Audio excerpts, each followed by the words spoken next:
Welcome, Mr.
Patel and all the people that are here to observe.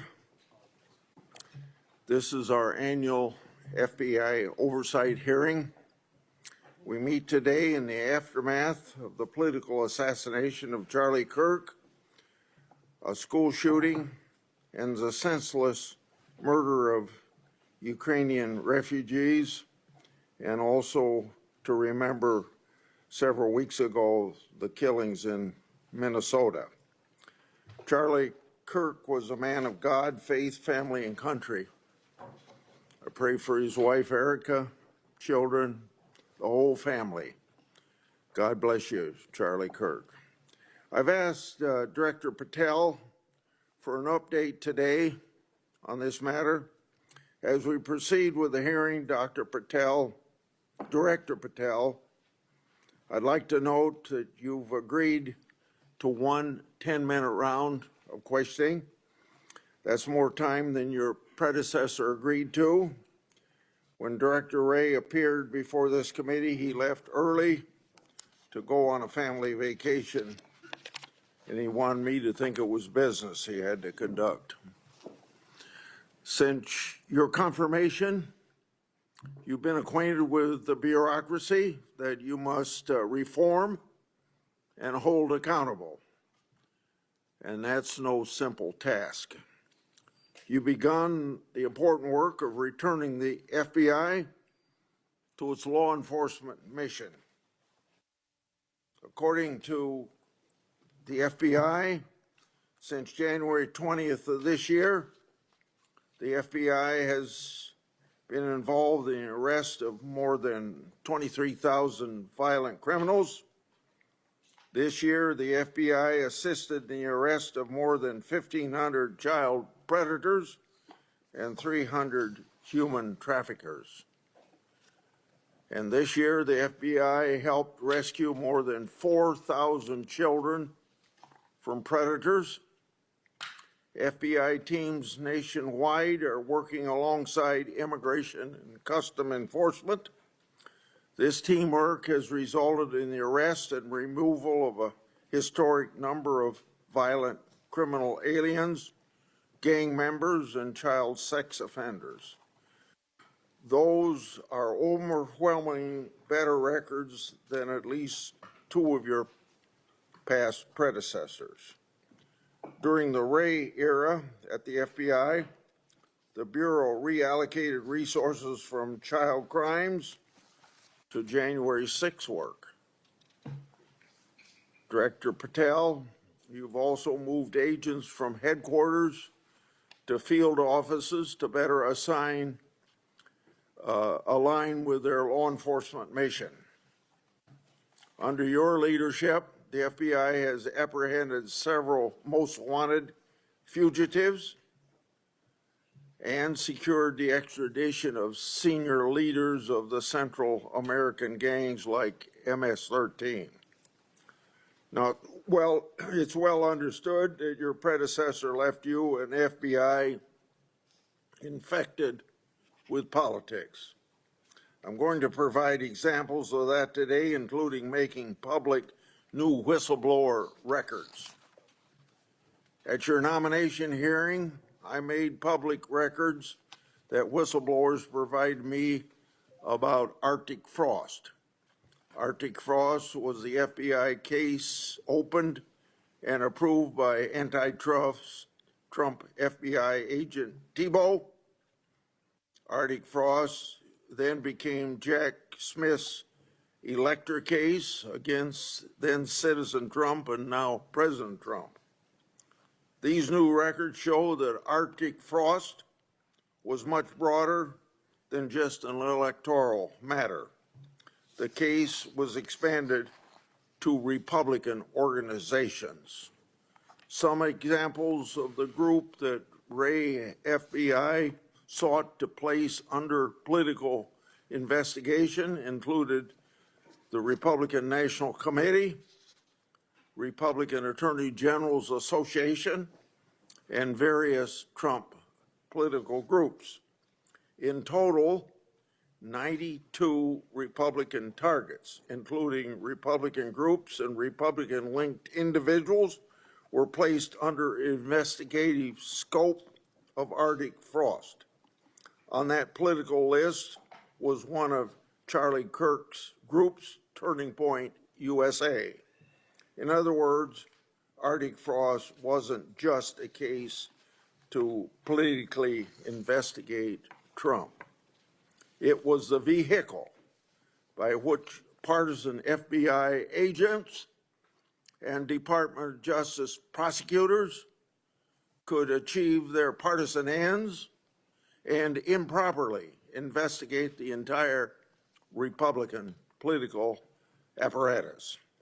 So today, Senator Johnson and I are making these records public for the entire country to see, and I hope a lot of people are interested in seeing what government can do when various agencies have a political agenda. My investigative work has also exposed the political way in which Peter Navarro was investigated and prosecuted. When FBI agent Tebow found out that Biden's DOJ would prosecute Navarro, he said, "Wow, great." That's a quote, unquote. Through whistleblowers, I've obtained an audio recording of Special Agent Giagardina and Special Agent Sebastian Gardner's delivery of a subpoena to Navarro. I'm making that audio public today. In a court document filed by the Department of Justice, Navarro's interaction with the FBI was unfairly described as, quote, unquote, the word combative. That intervention with Navarro was just as the justification to later aggressively arrest him. Then we get to the Clinton Annex and the Durham Annex.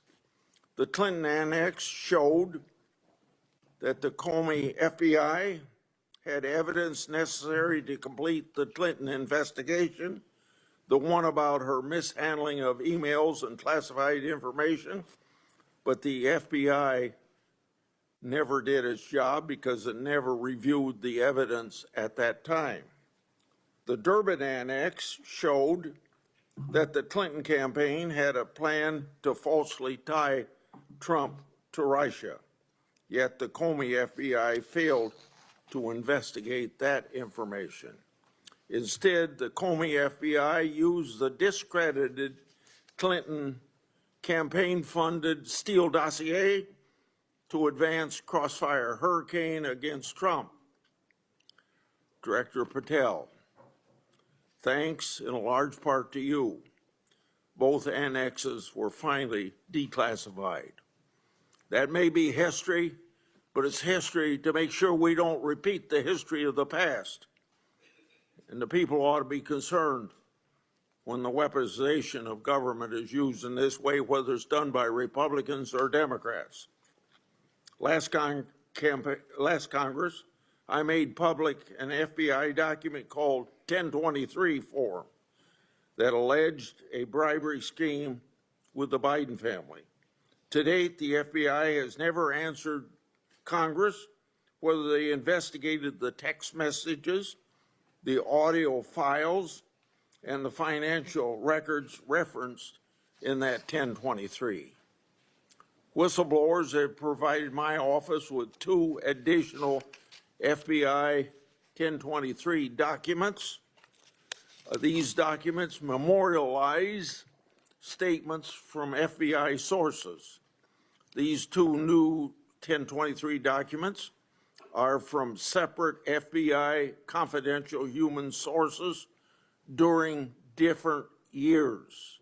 So in total, we now have 3 different FBI confidential human sources providing information about the Biden family and potential criminal conduct. Today, Senator Johnson and I are releasing these records.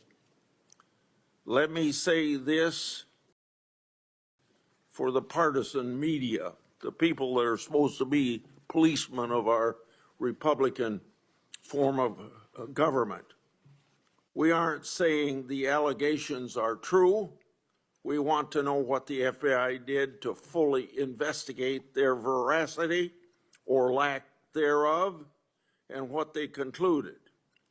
Let's put this matter to rest one way or the other.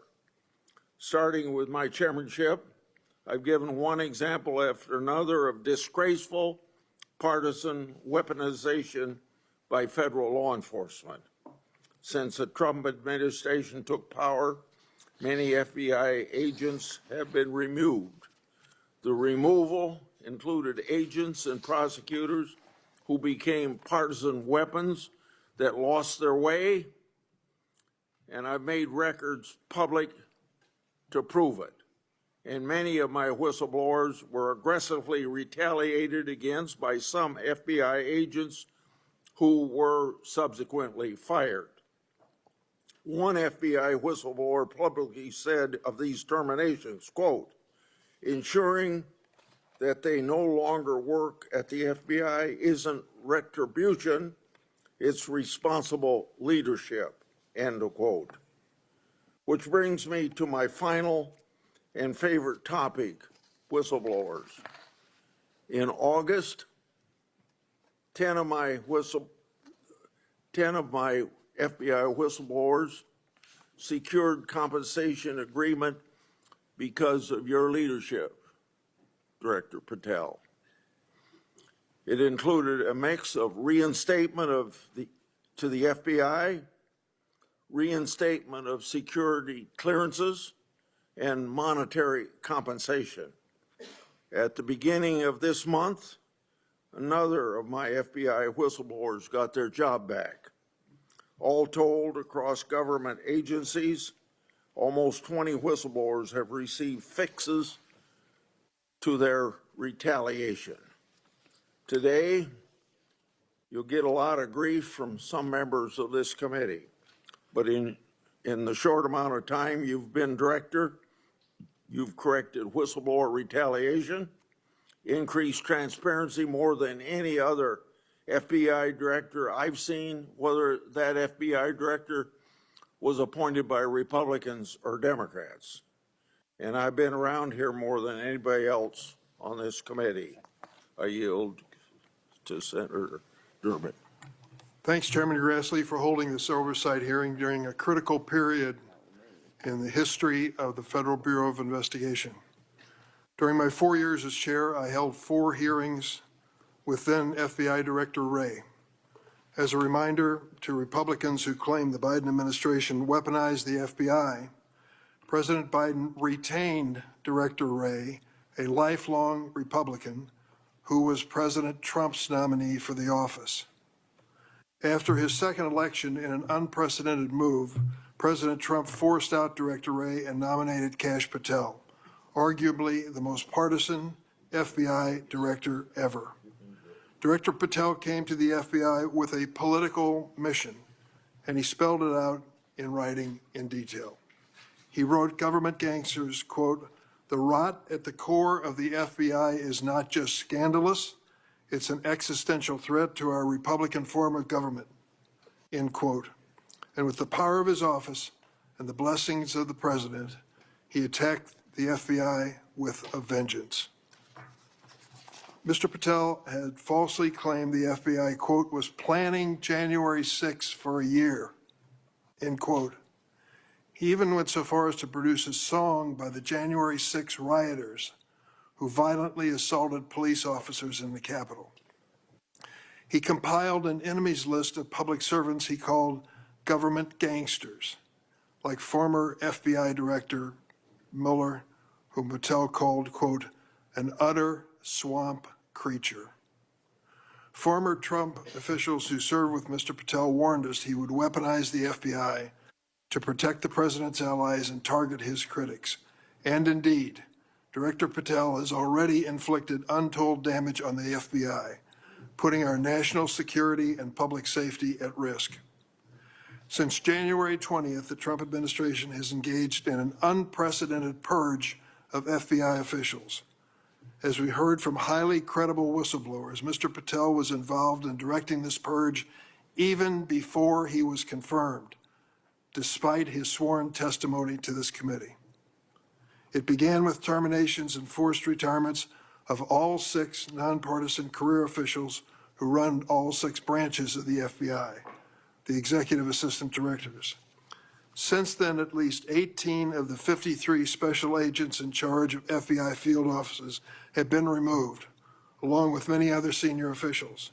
Individual agents have been targeted for termination simply due to the work that they were assigned, such as January 6th investigation. In fact, according to former acting FBI Director Brian Driscoll, in a lawsuit filed last week, Director Patel made this very plain, telling Driscoll personally, quote, that his own job depended on the removal of agents who worked on the cases against the president, end quote. And even though he knew, quote, the nature of summary findings were likely illegal. At the same time, Director Patel has installed MAGA loyalists as political appointees in key career positions, including conspiracy theorist Dan Bongino as FBI Deputy Director, the first time in the history of the FBI that this position has not been held by a career FBI agent. Director Patel has also reportedly initiated loyalty test, requiring dozens of officials to sit for polygraph exams and answer inappropriate questions about whether they've made negative comments about him personally. Of course, as is often the case in the Trump administration, the rules apply to thee, but not to me. As we understand it from highly credible sources, key members of Director Patel's senior executive team and others on the 7th floor had disqualifying alerts on their initial polygraph exams. Well, how did they survive? They survived because of a personal waiver by either the director or the attorney general to remain employed by the Bureau. Understand the context here. Political operatives in key positions, given the routine FBI polygraph exam, failed and had to receive waivers to continue their positions. They were lucky to keep their political appointments. They were, but the 5,000 career civil servants the director has so far forced out of the Bureau's ranks were not offered that same courtesy. 5,000. This mass exodus has created a disastrous brain drain, particularly in the fields of cybersecurity, counterterrorism, and counterintelligence. For example, my office has received information indicating that cuts to the Bureau's cyber division will cut personnel by half, despite the ever-increasing threats posed by adverse foreign actors.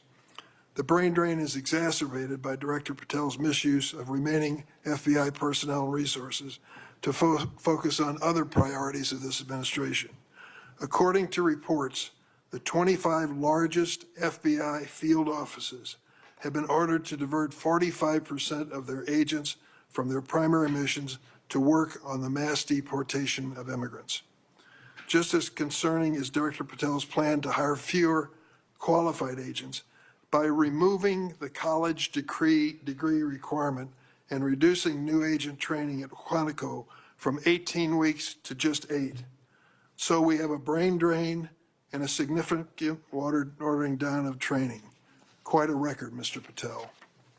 As recently fired special agents and others have warned, fast-tracking inexperienced and improperly trained people into critical national security jeopardizes the Bureau's ability to effectively protect America.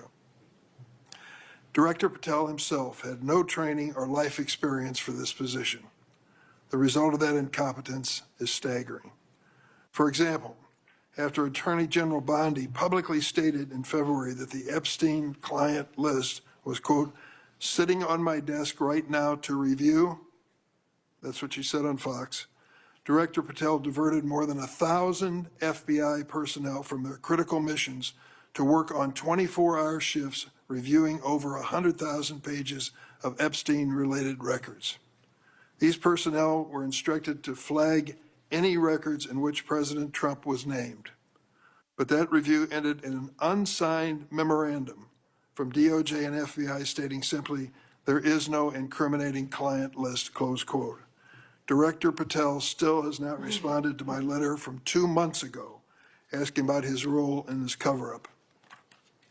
On the day of the horrific shooting of Charlie Kirk at Utah Valley University, Director Patel again sparked mass confusion by incorrectly claiming on social media that the shooter was in custody, which he then had to walk back with another social media post. Mr. Patel was so anxious to take credit for finding Mr. Kirk's assassin that he violated one of the basics of effective law enforcement. At critical stages of an investigation, shut up and let the professionals do their job. Notably, Director Patel recently forced out Special Agent in charge of Salt Lake City, Mayim Saeed, a counterterrorism expert with 20 years' experience, who would have led this high-profile investigation. The men and women who serve at the FBI and the American people deserve a director who has the ability and the character to restore the Bureau to its place as the preeminent law enforcement agency. I want to close on a personal note. I came of age in the 1960s. We experienced a number of horrific assassinations, including President John Kennedy, Senator Robert Kennedy, and Dr. Martin Luther King. We are going through a similar period of division and political violence. All of us in public life, on both sides of the aisle, have a responsibility to bring down the temperature and to work to unite the American people. Let's be clear. Republicans are not Nazis, and Democrats are not evil, as Mr. Patel has claimed. Democrats are not responsible for the murder of Charlie Kirk, and Republicans were not responsible for the murder of Melissa Hardman. Our political opponents are not our enemies. We are all Americans, and we should be working together to keep the American people safe and protect their constitutional rights. Thank you, Mr. Chairman. Would you please stand so I can swear you? Do you affirm that the testimony you're about to give before this committee will be the truth, the whole truth, and nothing but the truth? So help you God. Please be seated, and you can give your statement now. Thank you. Good morning, Mr. Chairman, Ranking Member Durbin, and members of the committee. It's an honor to be here with you today as the 9th Director of the FBI. I want to providing a briefing into the tragic assassination of Charlie Kirk. It's important that this FBI is as transparent as possible without jeopardizing investigations. Charlie Kirk was shot at 12:23 p.m. on September 10th. I think this timeline is critically important. Less than a day later, the FBI, at my direction, released the first set of images of the suspect that we captured based on our analysis on the ground. Later that evening, while conducting extensive interviews and cell phone analysis and also flying out evidence response teams and hostage rescue teams and evidence tacticians who were collecting evidence in live time and flying them back to Washington, D.C. in our laboratories for immediate analyses, we were able to extract video from the campus feed, and at my direction at 8 p.m., in partnership and promise to working with the public to bring this fugitive to justice, we released a newly, never before seen video of the suspect. We also released new enhanced photos of the suspect. A few hours later, that suspect was in custody, pursuant to the interrogation of the suspect's own father, who stated, "When I saw that video that you released, I recognized it was my son, and I confronted him, and he was handed over to lawful law enforcement authorities. That is the FBI working with the public, as I promised, being transparent and providing critical information along the way in the manhunt for the suspect or suspects involved in Charlie's assassination. We received over 11,000 tips in the first 24 hours alone. We received 16,000 submissions to our digital media enterprise and tip lines. That is a large number of material to go through. I want to thank President Trump and the Attorney General, Pam Bondi, for their unwavering support and commitment of resources to this and all investigations. I also want to especially thank our colleagues in Utah, the Governor's Office, DPS, and the sheriffs out there. State and local law enforcement partnership has been a cornerstone since I took over at the FBI, and it was no different here. And our teams in Salt Lake City, our SACs out there across the country, our lab technicians in Quantico who raced to complete the evidence analysis so the public could have the answers they need. These people worked through the night without sleep for days on end. They are to be commended. They are not to be attacked. And many, many, many more people I don't have time to thank here today. But I do want to thank the American people especially. The mission of the FBI is for them and with them and by, with, and through them. And it's that mission and that ethos that I brought to this investigation and so many others, and that's why that suspect is in custody. We cannot do our job without the American public and credible reporting in the media, and that's why Tyler Robinson is in custody today, about to face charges. The last time I appeared before this committee was in January for my confirmation hearing. I told you then that if I were confirmed, I would provide and do everything I can to provide a safe and secure America. I promise to provide the courageous men and women of the FBI the tools and resources they need to crush violent crime and defend the homeland. I pledge myself to commit to full transparency, oversight, and accountability so we could restore the public's trust in the FBI. And that's exactly what I've done. Under this administration, the FBI has arrested more than 23,000 violent criminals. That's more than twice for the same time period from last year alone. 23,000, more than twice from the same time period last year. We've taken over 6,000 illegal firearms off the streets. That number is an exponential increase. We've identified and located more than 4,700 child victims.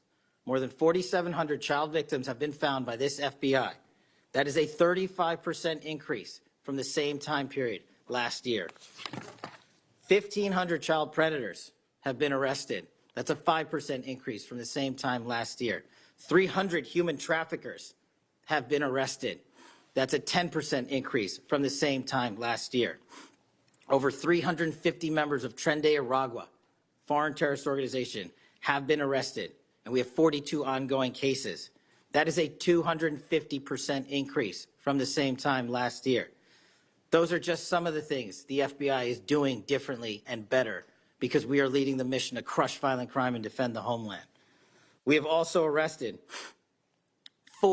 captured four top 10 fugitives from the FBI's top 10 most wanted list. To put that in perspective, that's the same amount I've captured in 7 months than my predecessor did during the entirety of the Biden administration. Those are real results, and the credit is to the men and women at the FBI. We've been able to achieve these results because the FBI recognizes violent crime doesn't just happen in Washington, D.C. That's why one of my first decisions as a director was to get the people, the Bureau's professional staff, out to the field. And we've done that with great speed. And every single one of your districts and states has received a plus-up of FBI personnel, agents, and special operators to the tune of almost 1,000. We did that because crime had unexpectedly and unacceptably exploded across the country. In fact, one of the stats that the American people should thank the FBI the most for is we are on track to have the lowest murder rate in modern American history. The lowest murder rate by double-digit percentages. A major factor in the drop of this violent crime is the FBI's flagship Operation Summer Heat. We use this initiative at the direction of the President and the Attorney General, surging resources to our major and mid-major cities across America, conducting intelligence-based operations to target the worst of the worst, to target the gangs, to target the transnational organizations, to target the TCOs, and to target the drug trafficking cartels. And we have taken them out city by city. There's a lot of work left to be done, but we're off to a great start. Just ask the citizens of Seattle, Miami, Memphis, Charlotte, Chicago, and so many more places. Specifically in New Orleans and Nashville alone, there has been an increase in the number of violent crime arrests by an average of 250% for each of those cities. And there has been a drastic reduction in crime across the board in mid-major cities across this country, thanks to the men and women of the FBI. How are we doing that? We are attacking the drug epidemic. We've seized nearly 1,000 kilograms of meth and cocaine off the streets of America. We've taken over 1,600 kilograms of fentanyl off the streets. Maybe one of the greatest achievements we have this year, 1,600 kilograms of fentanyl. That's a 25% increase from the same time last year. To put things in perspective, that's enough fentanyl to kill a third of the American populace, 115 million Americans. We're also going after the companies that manufacture these precursors overseas in places like mainland China and their cutting agents. In fact, this month in Cincinnati, we announced groundbreaking charges aimed at the individuals and businesses responsible for flooding these opioids and their precursors and cutting agents into the streets of America. And for the first time that I can remember, we are charging these businesses and enterprises, not just in America, but in mainland China, and seizing their operational necessity to have money by seizing their cryptocurrency wallets. We're also equally important to protecting the homeland. We know we have a no-fail mission. We're committed to keeping our nation safe from terrorism, cyber attacks, and foreign adversaries. Whether stopping threats inspired by foreign terrorist organizations or lone wolf actors or sponsored by hostile nation states. This year, we've already made nearly 60 counterintelligence arrests. 60 counterintelligence arrests this year alone is a 30% increase from the same time period last year for the CIA work at the FBI. I'm proud when we can share our successes, such as when an espionage charge was brought against an active-duty U.S. Navy sailor caught spying for the People's Republic of China. But I want the American people to know the FBI is protecting the homeland from foreign adversaries in a way that will never make the news, and a lot of the good work that they do will never be able to discuss in this setting.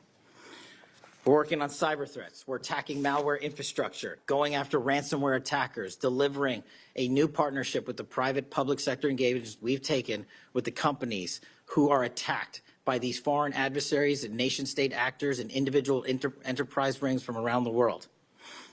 We are combating Salt Typhoon, Vault Typhoon, Flax Typhoon, and so many other ransomware and cyber threats this nation faces. We're also arresting people such as Tajik national in Brooklyn, who is suspected of sending tens of thousands of dollars to support ISIS. We're going after the new form of what I refer to as modern-day terrorism in America, 764 crimes that involve harming our children by going after them online, causing self-mutilation, suicide, sexual abuse, and steering them in the wrong direction. Currently, we have 3,500 international terrorism investigations. Specifically, we have in this country 1,700 domestic terrorism investigations, a large chunk of which are nihilistic violent extremism, NVE. Those who engage in violent acts motivated by a deep hatred of society, whatever that justification they seem is. The FBI has seen a 300% increase in cases opened this year alone versus the same time last year. In the last couple of months, the FBI secured a guilty plea for a man in Tennessee who attacked an energy facility with drones and explosives. We secured the indictment of a violent Sinaloa cartel faction leader in Chicago on narco-terrorism charges. Our folks in Sacramento collaborated with domestic and international partners to secure a guilty plea for a leader of a transnational terrorist organization who solicited the murder of federal officials. But the Bureau's job is not done. I'm committed to this transparency. Mr. Chairman, you alluded to our work with Congress. To date, in the 7 months that I've been FBI director, we have produced 33,000 pages to the United States Congress, 33,000 pages. Just to put that in perspective, my predecessor in his 7-year term issued 13,000 pages to Congress, and his predecessor in his 4-year term issued 3,000 pages to Congress. I've issued 33,000 pages in 7 months, and we're going to keep going. I'm dedicated to restoring the trust that the public has and needs in the integrity at the FBI, and it's being done every day by the men and women of the FBI. Now, I know that there's a lot of talk about Epstein, and I'm here to testify that the original sin in the Epstein case was the way it was initially brought by Mr. Acosta back in 2006. The original case involved a very limited search warrant or set of search warrants and didn't take as much investigatory material it should have seized. If I were the FBI director then, it wouldn't have happened. The search warrants were limited to small time periods to include 2002 to 2005 and 1997 to 2001. Mr. Acosta allowed Epstein to enter in 2008 to a plea and non-prosecution agreement, which then the courts issued mandates and protective orders legally prohibiting anyone from ever seeing that material ever again without the permission of the court. The non-prosecution agreements also barred future prosecutions for those involved at that time of those individuals. Still, this administration, at the direction of President Trump, has done more to turn over all the credible information we are legally able to do so, and we will continue to work with Congress to achieve that end. Under the direction of the President, thank you for your support for our mission to working to jointly deliver transparency and congressional oversight to the United States. Lastly, I want to close with the President's initiative here in Washington, D.C. as an example of what we're doing around the country. And I think our next city is Memphis. 21,000 arrests in D.C. with our federal partners, a huge decrease in violent crime, 60% decrease in gun crimes in Washington, D.C. in the last month, 74% decrease in carjackings in Washington, D.C. in the last month, 53% decrease in homicides in Washington, D.C. in the last month. The drugs are disappearing, people are freely walking around the states, and we're restoring the nation's capital to its glory. That work is through the interagency process that the FBI is proud to be a part of, and the initiative spearheaded by President Trump and the Attorney General. And perhaps most notably for investigations gathered through our source network here in D.C. that helped us identify the suspects in the horrific murder of the D.C. intern Eric Tarpinian. We're proud to be a part of that investigation. We're proud to put the resources to bear of the FBI. And in closing, Mr. Chairman and members of the committee and Ranking Member Durbin, I'm honored to be the 9th Director of the FBI. I'm not going anywhere. If you want to criticize my 16 years of service, please bring it on. Over to you.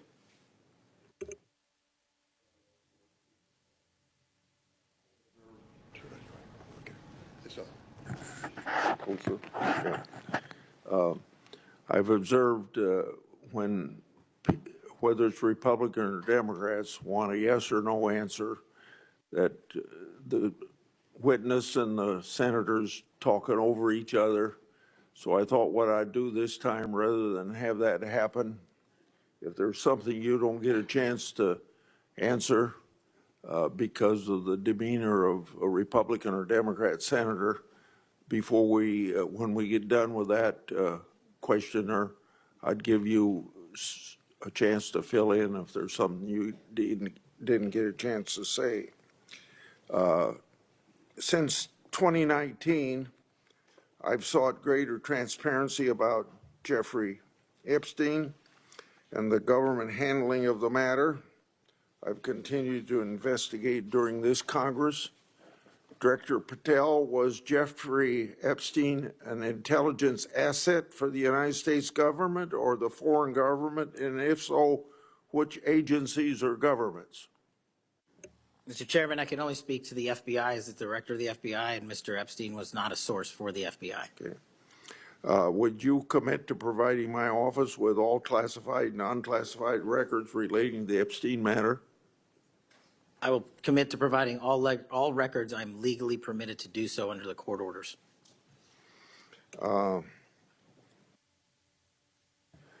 It seems to me that I accept your answer to my question, but the broader intelligence community ought to answer these questions as well. Victims deserve an answer. Regarding the initial FBI 1023 document that I made public last Congress, that document mentioned 1, text messages, 2, audio recordings, and 3, financial records that allegedly proved a bribery scheme with the Biden family and foreign interests. Regarding those records, did the Ray FBI make any effort to determine whether they existed? Did the Ray FBI make any effort to obtain those records? Not to my knowledge, Mr. Chairman. Since this matter hasn't been fully investigated, the FBI has an obligation to the public to do exactly that and figure out why it wasn't investigated. Next question. I I've done a lot of oversight relating to sexual misconduct by the FBI agents. In fact, I believe this is something I discussed with Ray, one of his appearances before this committee. According to the FBI Inspection Division, it opened nearly 300 investigations based on sexual misconduct referrals between 2017 and 2024. According to whistleblowers, the Biden-Ray FBI totally dropped the ball on this question. One credible accusation of sexual misconduct is too many, of course. Are you committed to reviewing the Bureau's policies to ensure responsible responses to credible allegations of misconduct, that they're swift and adequately protect victims? Yes, Mr. Chairman. Relating to a similar subject, during child crimes and sexual misconduct related investigations, are any private sector companies less than cooperative with you? What improvements in information sharing need to be made to catch those criminals? Mr. Chairman, we can always do better with their private sector companies. I've reached out to the leaders of most of them, asking them to provide more material so that we can be responsive and take legal action and protect the youth of this country. I'm happy to discuss, possible legislation that we can do to allow for these, take legal action and protect the youth of this country. I'm happy to discuss, possible legislation that we can do to allow for these companies to continue. Yeah. Say maybe 1 inch up on the microphone. Sorry. I think you're close enough, but I think it's just a little bit lower. When you raise your head, it's difficult to hear. Director Patel, since 2021, I've raised concerns about the Biden administration failure to properly vet Afghan evacuees. Director Gabbard informed my office that as of August 2022, approximately 1,600 evacuees located in the United States had ties to terrorism and other derogatory information. That's why I and many others have opposed bills giving blanket approval. Are you aware of what steps your predecessor took to investigate these evacuees? And what steps have you taken to investigate them?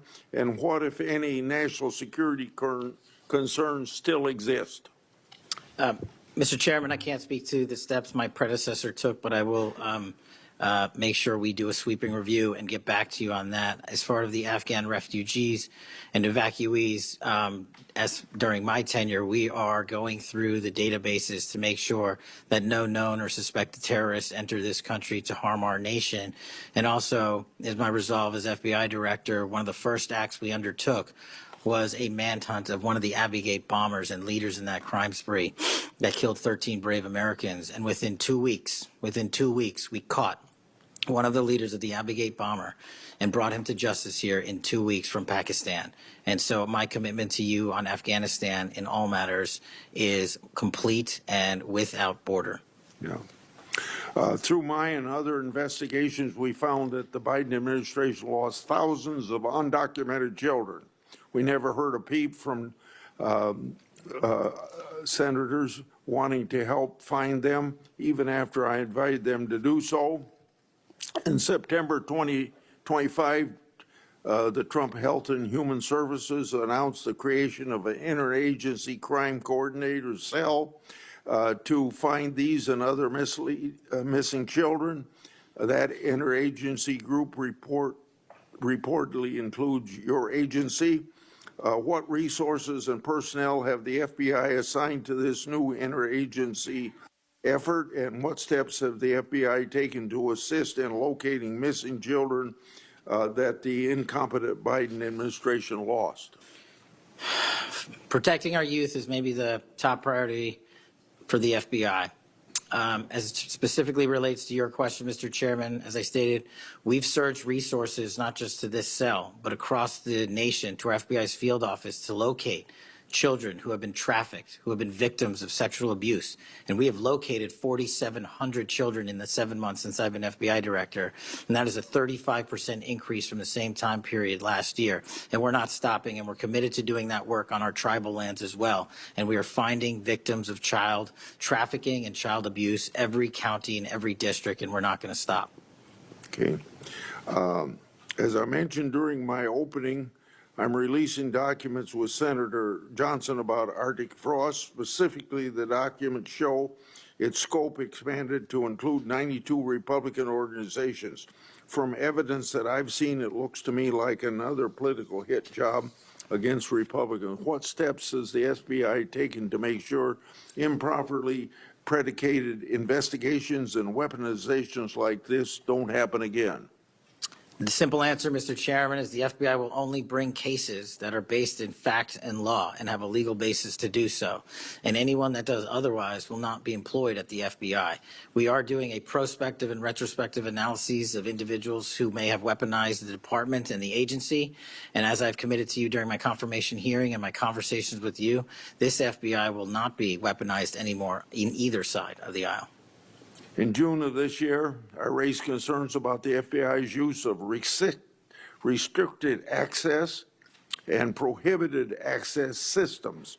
According to the FBI, quote, when search teams that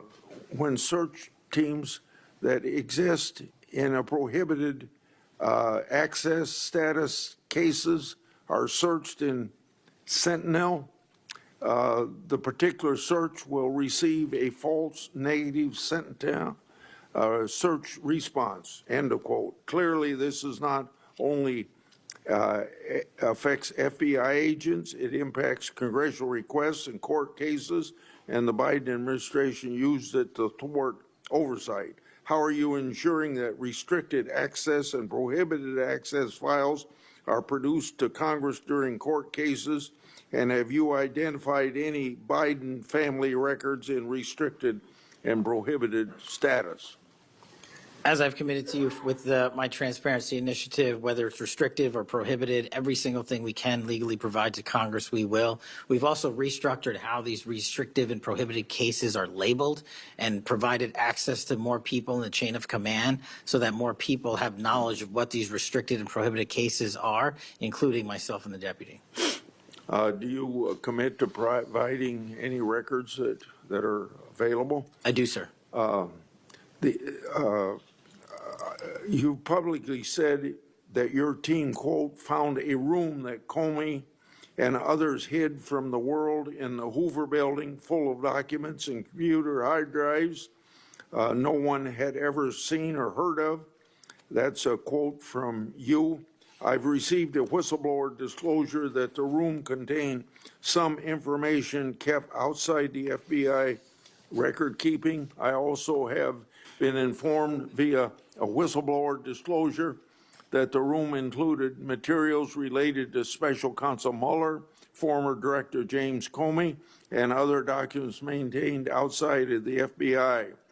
Has the FBI now reviewed and analyzed those records? Has the FBI properly recorded the documents? And these records are clearly responsive to my, as well as my colleagues' congressional requests. What steps have you taken to ensure all responsive records are produced to Congress? That has to be my last question.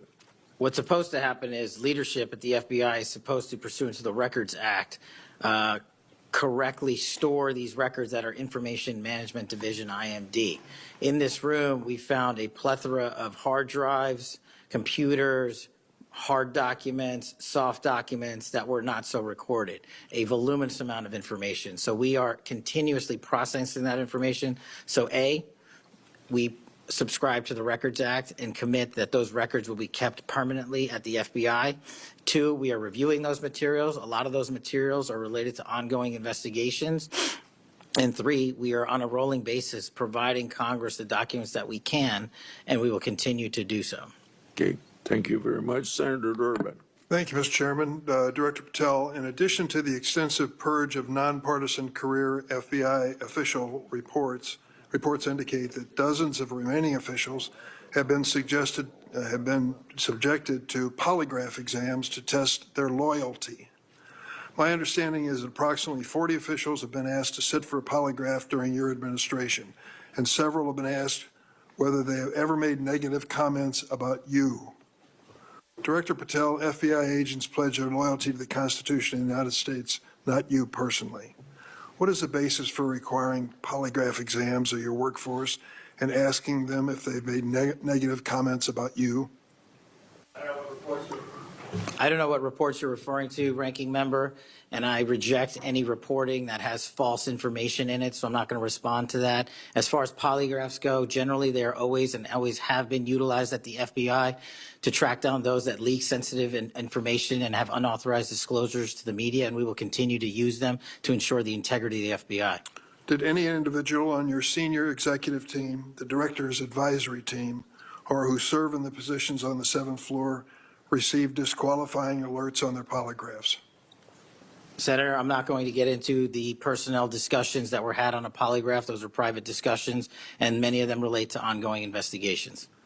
Did you or Attorney General Bondi provide any individual with a waiver so they could remain employed after they received disqualifying alerts on their polygraphs? I'll have to get back to you. You don't remember that? No, sir. My priority is protecting the American public, not getting into the weeds of polygraphs. And to have a decent memory when you come before a committee. I'm happy to talk about all the good work the men and women of the FBI are doing, including provided the lowest crime rate in American history. If you want to talk about how to protect the citizens, Chicago has seen a 30% reduction in its murder rate because of the men and women of the FBI. You take credit for that? I'll happily do that. You The take interagency partners and the men and women of the Chicago PD have never been more Include powerful. local law enforcement, please. Have you ever seen my testimony across this country where I always lead with our interagency partnerships with state and local law enforcement? It is the pillar of what I am doing. And on the 7th floor, for the first time in FBI history, I have installed police officers and sheriffs right on my 7th floor to report to us every day what's going around the country on the street level, because that is a priority of the FBI and is the only way we are going to work. I don't take credit for anything, but I will defend the men and women of the FBI and the cops that help us get it done. You should. Director Patel, to your knowledge, did a whistleblower ever make a disclosure to Attorney General Bondi indicating that the New York field office was withholding Epstein-related records? I'm not familiar with that whistleblower. You know that there was such a whistleblower? I'm not familiar with that whistleblower.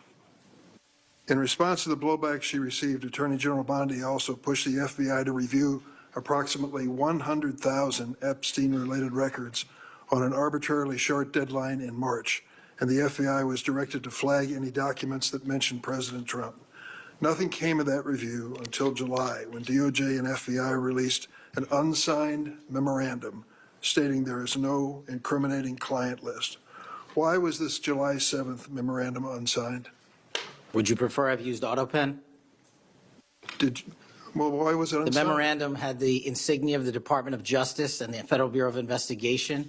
And in our effort to secure transparency for the American people, because the 3 prior administrations had not done so, we conducted an exhaustive search of everything related to the Epstein cases, and we produced what was legally and permissibly able to be produced to Congress and the American public. So and there's a congressional subpoena, and we're continuing to do Did so. you personally direct that investigation so that you would sign such a, Did I personally direct what investigation? of the Epstein records for any reference to President Trump? Again, you are citing reporting that I think is conducted an investigation of the Epstein case files pursuant to the direction of the President of the administration to provide all credible information, and we are working with Congress pursuant to a congressional subpoena to turn over all the documents we can. All individuals. Who at DOJ and FBI was responsible for its drafting and conclusions? Many individuals at the Department of Justice and the FBI are There was responsible. no lead person? The Attorney General leads the Department of Justice, and I lead the FBI. So the Attorney General was responsible for that? The Attorney General leads the Department of Justice. Director Patel, much like you, Deputy Director Dan Bongino was a conspiracy theorist who built a lucrative career making inflammatory and unsubstantiated statements about the FBI that would be disqualifying in any administration that cared about nonpartisan law enforcement. For instance, Mr. Bongino called the placement of pipe bombs outside the DNC and RNC headquarters on January 6, quote, an inside job, and went on to say this was a setup. I have zero doubt, and whoever goes into the FBI, you better get an answer about why. Director Patel, you and Deputy Director Bongino are now leading the FBI. What is the evidence to suggest the pipe bombs placed outside of the DNC and RNC on January 6 were an inside job? I appreciate the opportunity to discuss Director Bongino's mine record. so many on this committee and the media jettison our 31 years of public service. Can you answer the question, sir? I'm answering the question. You're questioning the integrity of the deputy director of the Asking FBI you and mine. if you found any and I'm going to evidence. answer the question. I'm The pipe asking- bomb investigation is ongoing, and I'm not going to discuss Ongoing? the details of the pipe bomb investigation. Mr. Bongino was a Secret Service agent for 15 years, a police officer for 5. I served this country in multiple administrations for 16 years. We were also private citizens, and we are now back in government service. And what we have the ability to do is set aside our personal beliefs to deliver the mission of justice for this country, and we're doing it day in and day out. And I find it disgusting that everyone and anyone would jettison our 31 years of combined experience that is now at the helm of the FBI, delivering historic results at historic speeds for the American people. So you have no evidence? I got a lot of evidence, and I'll give it to you when I can. Yeah, I'm looking forward to it. There's a New York Times story this morning about Chris Meyer. As I understand it, he was your personal pilot, at least for some period of time. Mr. Meyer has quite a record himself. Flew over 350 hours as an Air Force pilot on 3 aircraft types in Afghanistan. Mr. Jardina, another former FBI agent, a 1999 graduate of U.S. Naval Academy, commanded 100 Marines in combat during the 2003 invasion of Iraq, participated in several firefights, followed up with 2011 deployment as reservist to Afghanistan, where he interrogated senior Taliban officials. It appears that you terminated these 2 agents. Why? I'm not going to get into personnel decisions that we made. So you're not accountable for your decisions to take people who served our country so admirably and terminate them without any cause? That's a one-sided story. Anyone that has Well, been then, terminated from so the tell FBI, your- generally tell your speaking, side of the story. failed to meet the needs of the FBI and uphold their constitutional duties. And you providing a one-sided story from your perch is absolutely disgraceful, because the men and women of the FBI deserve better. And your attack on the current leadership of the men and women of the FBI is equally disgraceful, because now you're attacking the leaders that are our brave SACs in the Let me tell you field what's who are disgraceful. doing the job that this Disgraceful. country needs. It's And we will disgraceful. continue to do it. Excuse me, it's disgraceful when Mr. Meyer and Mr. Jardina, who served our country so well, are terminated apparently because of the rants of a broadcaster. That is your all- opinion. It is not a fact. Well, it's certainly my opinion I can back up with fact. Let me ask you to explain the situation in Baltimore, if you will. Did you read the story about the termination of the project in Baltimore? Which story? 764 Group? Sorry. Which story? 764 Group, the Baltimore agents were investigating. Are you familiar with that? No, sir. Well, I'm not going to go into detail. It would take too long to do it. But apparently that this group, 764, a nihilistic, violent extremist group, seeks to blackmail children to perform vile acts on a camera under investigation by Baltimore, which was terminated by you. I'd like you to respond in writing, if you will, as to the circumstances of that termination. Sure. Our operations against NVEs, as you're referring to, has been historically high, and we've taken down multiple NVE rings, including 764 rings, who are harming children and causing them to be mutilated and Last commit question. suicide. Can you explain why you are eliminating the requirements for a college degree for your agents? I appreciate the opportunity to address that. You said in your opening statement, we are reducing the training requirements at Quantico. We are not. We are expanding them. You are referring to an 1811 crossover program, because I believe the men and women of places like the DEA, the ATF, and the Marshal Service and the Secret Service who want to work at the FBI should deserve that opportunity in a shortened, converged program, which we provided. We are also keeping the 18-week BFTC as is traditionally being held at the FBI. So we're not reducing any requirements. We are increasing those that we bring into the FBI. Did you change any of the requirements on college degrees? We are allowing police officers who have served for a number of years to come into the FBI who did not obtain the requisite college degree to apply to be federal agents, because we feel they have the street level experience we need to conduct this mission. I yield, Mr. Chairman. I have to respond to this business about you not treating employees properly, because I served under the previous administration when Democrats willingly turned a blind eye to Biden administration retaliation against my whistleblowers. They didn't get due process when their careers and lives were upended. I'm talking about people like Dina Perkins, Jeffrey Veltri, Timothy Dunnan were removed from their positions. Several whistleblowers were reported that they targeted FBI employees for their political beliefs by suspending and revoking security clearances. One FBI whistleblower said that Perkins, Vetri, Dunnan, and other FBI leaderships were, quote, responsible for what happened to me and my family, ensuring that they no longer work at the FBI isn't retribution, it's responsible leadership. Another whistleblower that is a registered Democrat said they spoke out against abuses in security clearances processes committed by FBI senior leaders, particularly Veltri and Perkins. Then Perkins and Dunnan suspended their security clearances and put them in unpaid leave. I'm going to put some more examples like this in the record so I don't take up a lot of time for my colleagues. Senator Graham. Thanks, Senator Graham. Welcome to the committee. The numbers sort of speak for themselves. You've done a lot in a small period of time. So all those folks out there making this happen, thank them for me. As to how to be an FBI agent, you've made a decision that local law enforcement folks, people who've served in law enforcement without a college degree are able to apply now. Is that correct? Yes, sir. Makes sense to me. So experience out in the field might be as valuable as a college degree, believe it or not. Venezuela. We're blowing boats out of the water in the Caribbean because they're connected to international narco-terrorist groups. Is that correct? Yes, that mission is being led by the Department of Defense, sir. Okay. What legal authority do we have to do that? Sir, I would defer the questions on legal authority to the Attorney General and the Department. Fair enough. Do you believe that Maduro runs a narco-terrorism state in Venezuela based on? I believe based on the intelligence and prosecutions and investigations we are currently running, a large portion of the cocaine that exits out of South America, its origination point is in Venezuela, and using transshipment points through Haiti, they're using the navigable waterways in the Caribbean to the end state delivery, which is the United States of America, and we will hunt down every single one of those narco traffickers with the authorities. There's some actual indictments of Maduro as an individual for being involved in that. Is that correct?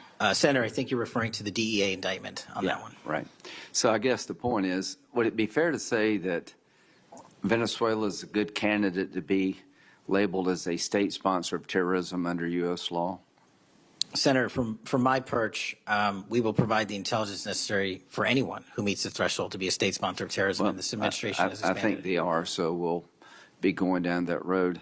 China. On a scale of 1 to 10, 1 being nothing, 10 being great, how is China helping with the fentanyl problem here in the United States? Under this administration, we have taken, as I highlighted the Cincinnati case, the precursors are the problem. The fentanyl is the end state that kills American citizens. Well, the precursors are made in China, right? They're made in China. And so for the first time in a decade, I had a call with my counterpart in the MPS, the Ministry of Public Services, to attack the precursor chemical companies and have those labels, have those chemicals labeled. Too early to rate the success? We have indicted multiple businesses in China. We've also cut off the transshipment points of those precursors. They switched. Once we got on their track about their delivery routes to the Mexican drug cartels directly, they started going to India. We called the Indian authorities and they shut down those transshipment points. So we're continuing to work with our partners overseas. So China is helping, would you say? They are starting to help. And we are hoping, under this administration's leadership, we can get more of their help. Let me know, in the coming months if that continues, because if they are helping, that's a good thing. Yes, sir. We need to celebrate the breakthrough. If they're not, that would be a bad thing. So after the assassination of Charlie Kirk, there seems to be one refrain from everybody, and that's about the effect of social media. Do you believe that social media is one of the instruments radicalizing America and inciting violence?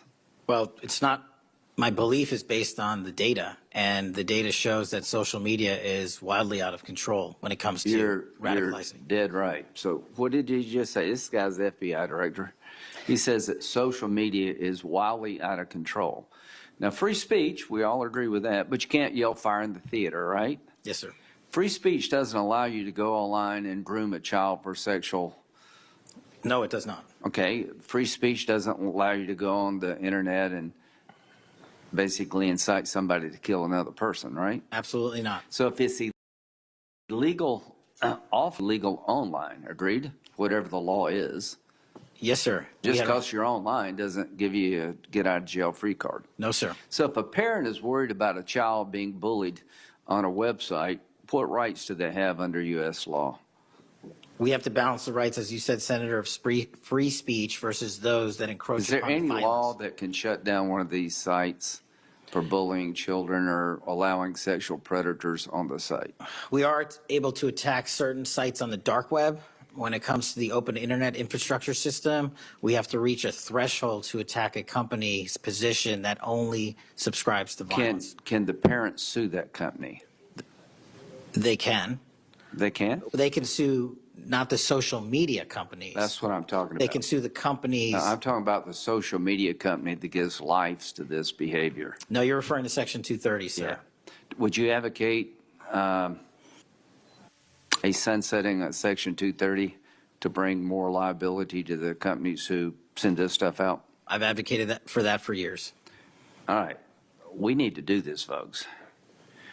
These companies are taking content that it makes you sick, that could get you killed, get you poisoned, and there's nothing we can do about it under our law. A person can do about it because of Section 230. So if your child is being sexually groomed online or bullied online, and you go to the social media company and ask them to take it down, they refuse, you have like zero rights.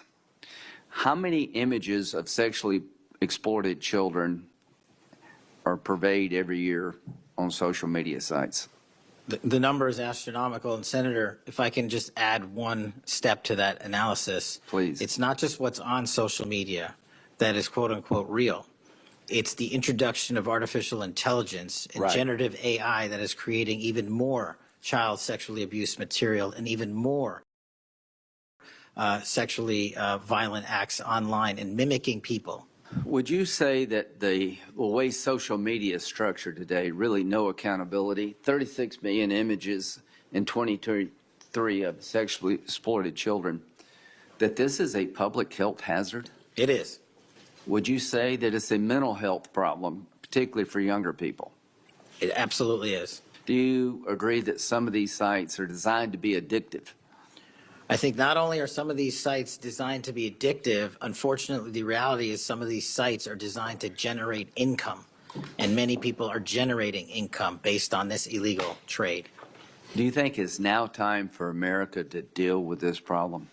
I'm all in. I have been all in, and I'm happy to work with Congress to do so. Well, I tell you what, having the FBI director all in is great news for me, and I hope the committee will respond and that we'll be all in, trying to fix a problem that I think is doing a lot of damage to our country. When it comes to John Bolton, was there new evidence involved in the raid on his home? Sir, that investigation is very much ongoing. As you know, there was a raid of his house pursuant to a legal Was there a search warrant obtained to go in? Absolutely, sir. Okay. All right. We're looking to have that search warrant unsealed Okay. at the Yeah, appropriate I time. think that would be good, quite frankly. In December 2023, Director Wray said he sees blinking lights everywhere regarding to foreign terrorist threats against our homeland. How would you characterize the state of threats to our homeland by foreign terrorist groups? Foreign terrorist organizations have adapted and started utilizing online platforms, and so is the FBI. And so while they are adapting and expanding how they harm our country, we have as well. They have not stopped. There's been a resurgence in places like West Africa and elsewhere of foreign terrorist organizations, and also the newly emboldened drug trafficking organizations in Mexico. It's going to take a whole of government approach to get. Does Hezbollah fall within that group? Yes, sir. So Hezbollah is involved in not only terrorism, but narco-terrorism? Yes, sir. So do you consider Hezbollah a threat to the United States? Absolutely. All right, finally, Do you have enough people Sorry. to do all this?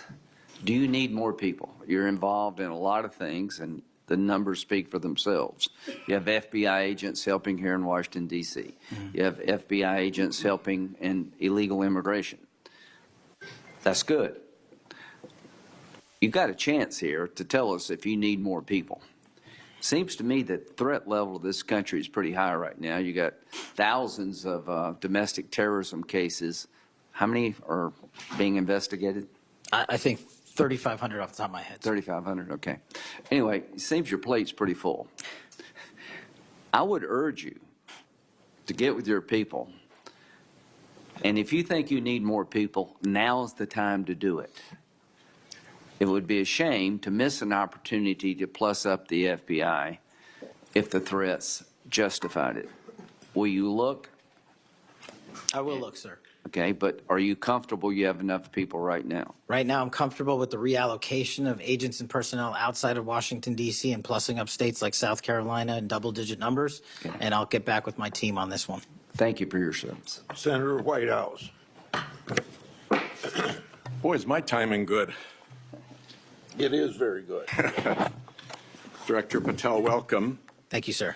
When you were here for your confirmation, we talked about your so-called enemies list. It appears to me that there have been adverse actions of various kinds taken against about 20 of the 60 people on your enemies list. You've been in office for 7 months. At that rate, you've got 14 months until you've hit all 60. Can you explain that? Again, that is an entirely inaccurate presupposition. I do not have an enemies list. You can continue to characterize it as you wish. The only actions we take, generally speaking, for personnel at the FBI are ones based on merit and qualification and your ability to uphold your constitutional duty. You fall short, you don't work there anymore. Well, there was a list. You don't like it to be called an enemies list, and it had about 60 names, and about 20 have had an adverse action. So those are, I think, pretty clear facts. Let me move on to your grand jury testimony, which we also talked about when you were here.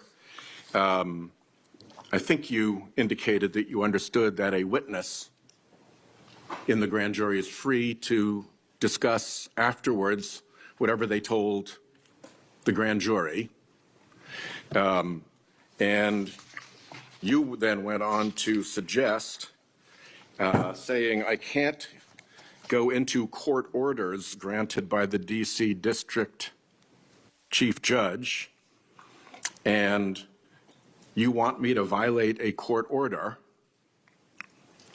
In those remarks, you fairly plainly suggested that there was a court order of some kind that somehow restricted or limited your ability to discuss your own testimony to that grand jury.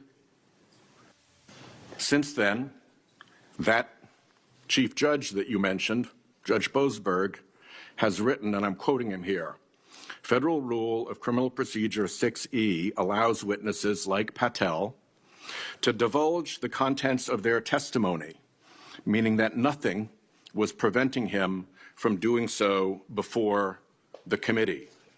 Can we confirm here today that there is no court order of any kind that limits your ability as a witness before the grand jury to discuss your own testimony to that grand jury? We can confirm that pursuant to my action that that grand jury testimony has been released, the transcript.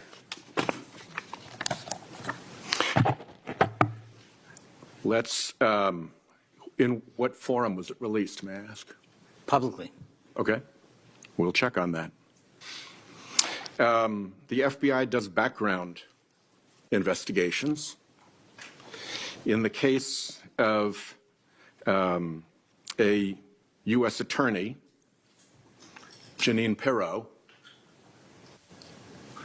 it has come to light that in a civil proceeding, that Fox News executives, prior to her confirmation, called her I'm quoting here, a reckless maniac who makes, quote, insane comments, and said, I don't trust her to be responsible, and noted her penchant for what they called random conspiracy theories on weird internet sites.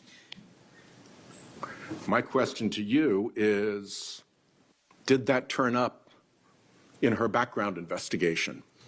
For any background investigation, Senator, we do not discuss those publicly. And for every background investigation, when there's an adjudication, it is not made by me. It is made by the career professionals who run the inspection division and background check system. Do you know if that information was found? You see, we're an oversight body here, and there are really three possibilities here. One is that the FBI background investigation didn't find that stuff. That's worth noting because these investigations, full field background investigations, are supposed to find that stuff. That's possibility one. Possibility two is that the FBI did in fact find that information and then did not report it to the administration or to the committee. And the third is that you found it, you reported it to the administration, and they went ahead with her nomination knowing that she had been described as a reckless maniac who made insane comments, who wasn't trusted by colleagues to be responsible, and who had a penchant for random conspiracy theories on weird internet sites. Are you saying that this committee does not have any authority or reason to look into which of those things is true? This committee can look into anything it wishes. I'm telling you that the background investigations that are done by the HRD division are done by career individuals. They do not report the details of those to me. They adjudicate those independently and individually. That's how it's always been done. What happened during the pause of FBI background investigations that was alleged in the complaint against you and the FBI by the FBI agents who were terminated? On February 12th, Emil Bovee directed the FBI, quote, to pause any FBI background investigations of Trump nominees until Patel was confirmed, which happened on February 20th, is the general description of what they alleged. Why, do you know, were background investigations paused? Was it so material like this could be scrubbed out of them? And have they been resumed without that pause fully and normally after your arrival on February 20th? I can speak to the time period since I got there. Background investigations have been ongoing across the board at the FBI. Why was the pause, do you know? I was not there. It wasn't explained to you when you got there? Oh, by the way, boss, they've had an 8-day pause on background investigations. You think that would be something that would be explained to you at some point? Again, I leave it to the men and women at the HRD division to run background investigations. I do not interfere with them. I get that. But what I don't get is whether you were told about that pause, and why would you not be told about that pause? I don't recall that, sir. All right. The allegation also relates that part of the employee review of senior staff was whether or not they voted for Kamala Harris in the 2024 election. Since when is who you voted for a proper question for agents to be asked? I don't know what allegation you're referring to, Senator. If it's from an ongoing matter in litigation, I can't discuss that. But what I can discuss is I can only speak to the FBI's background investigations. There are other background investigations conducted across the government.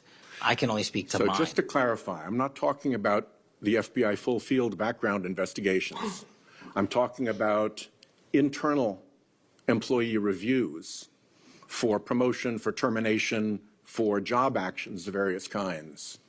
And my question to you is it now the policy of the FBI to ask agents who they voted for, and since when is who agents voted for a proper question for the FBI to ask? Taking those in reverse order, it's not a proper question, and it's improper to allege that I'm doing that. And also, at the FBI specifically, under my leadership, we do not ask who you voted for. And just one correction for the record, if I may, Senator, it's Security Division that runs background investigations, not HRD. Okay, I'll accept that correction. And in the event that we cannot locate your grand jury transcript, just expect a question for the record that will give you the chance to either provide that transcript again if it had been previously provided, or to make the statement that Grand Jury Rule 6E allows you, to the best of your recollection, truthfully, about what it is that you told that grand jury. Do you understand that? That's why I wanted the transcript released, and we'll get it to you, sir. Thank you very much. Thank you, Chairman. I think I want to take an opportunity when we hear about your political weaponization to remind my Democratic colleagues that what's happened the last decade, federal law enforcement, intelligence community, even when Trump was president, has thrown everything at him. They've even gone after his associates and Republican Party organizations. One investigation after another, one prosecution after another. I use examples you've heard me already say today: Crossfire Hurricane and Arctic Frost. These were all built on defective foundations of political bias. And then we released the Clinton Index and the Durham Index and the FBI's failures to investigate.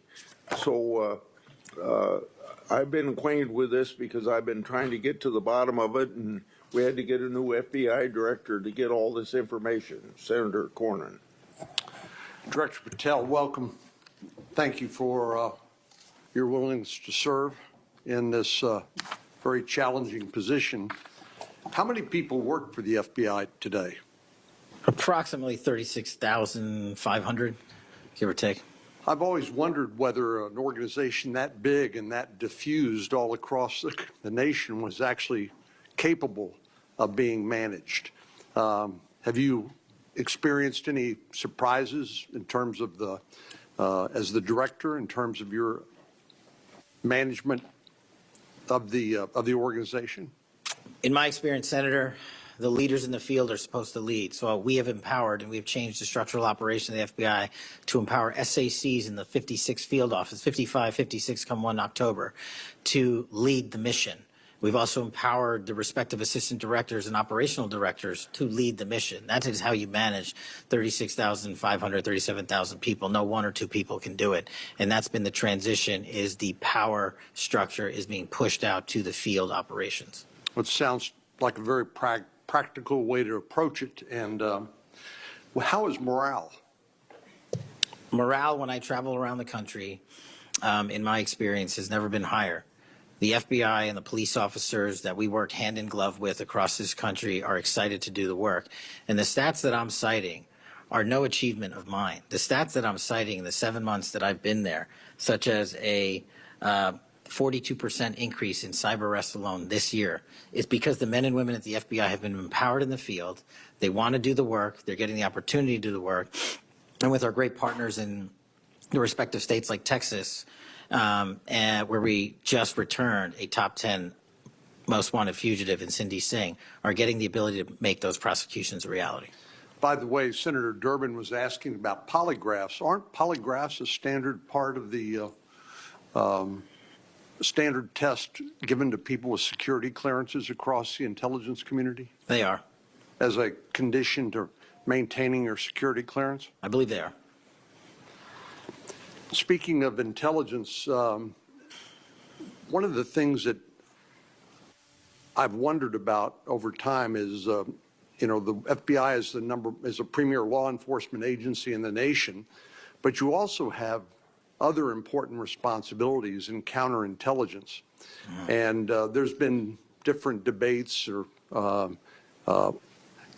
people wondering whether, including me, whether that's an appropriate role for the FBI to play. And I guess the most challenging part of that is if it's not at the FBI, where would it go? But can you, given your background, I know as working on the HPSI and your intelligence background, can you talk a little bit about what you think about the counterintelligence role of the FBI agents and how that's working, whether you think it's performing the way it should, or whether there are other changes or reforms need to be made in order to improve its functioning? As you know, the threats from our adversary nations are just proliferating every day. So what do you think? The espionage activities of our adversaries have never been so high, and I think the counterintelligence mission is properly housed within the FBI because we've been vested with those authorities for Congress, and I believe that mission set is working. And if I can, sir, since January 20th of this year, the FBI has made 55 arrests on the counterintelligence mission alone. That's a 30% increase in CI arrests from the same time year-to-date last year. We've arrested 33% increase in PRC counterintelligence arrests, an 83% increase in Russia counterintelligence arrests from the same time last year, and a 60% increase on Iran counterintelligence arrests from the same time period last year. So we are already on total exceeding the entirety of the number of arrests from the previous year on counterintelligence matters across the board. And in my opinion, the FBI is the only agency that can do it. Now, we work with the interagency to do it, and we need them, but we have the mission set. Thank you.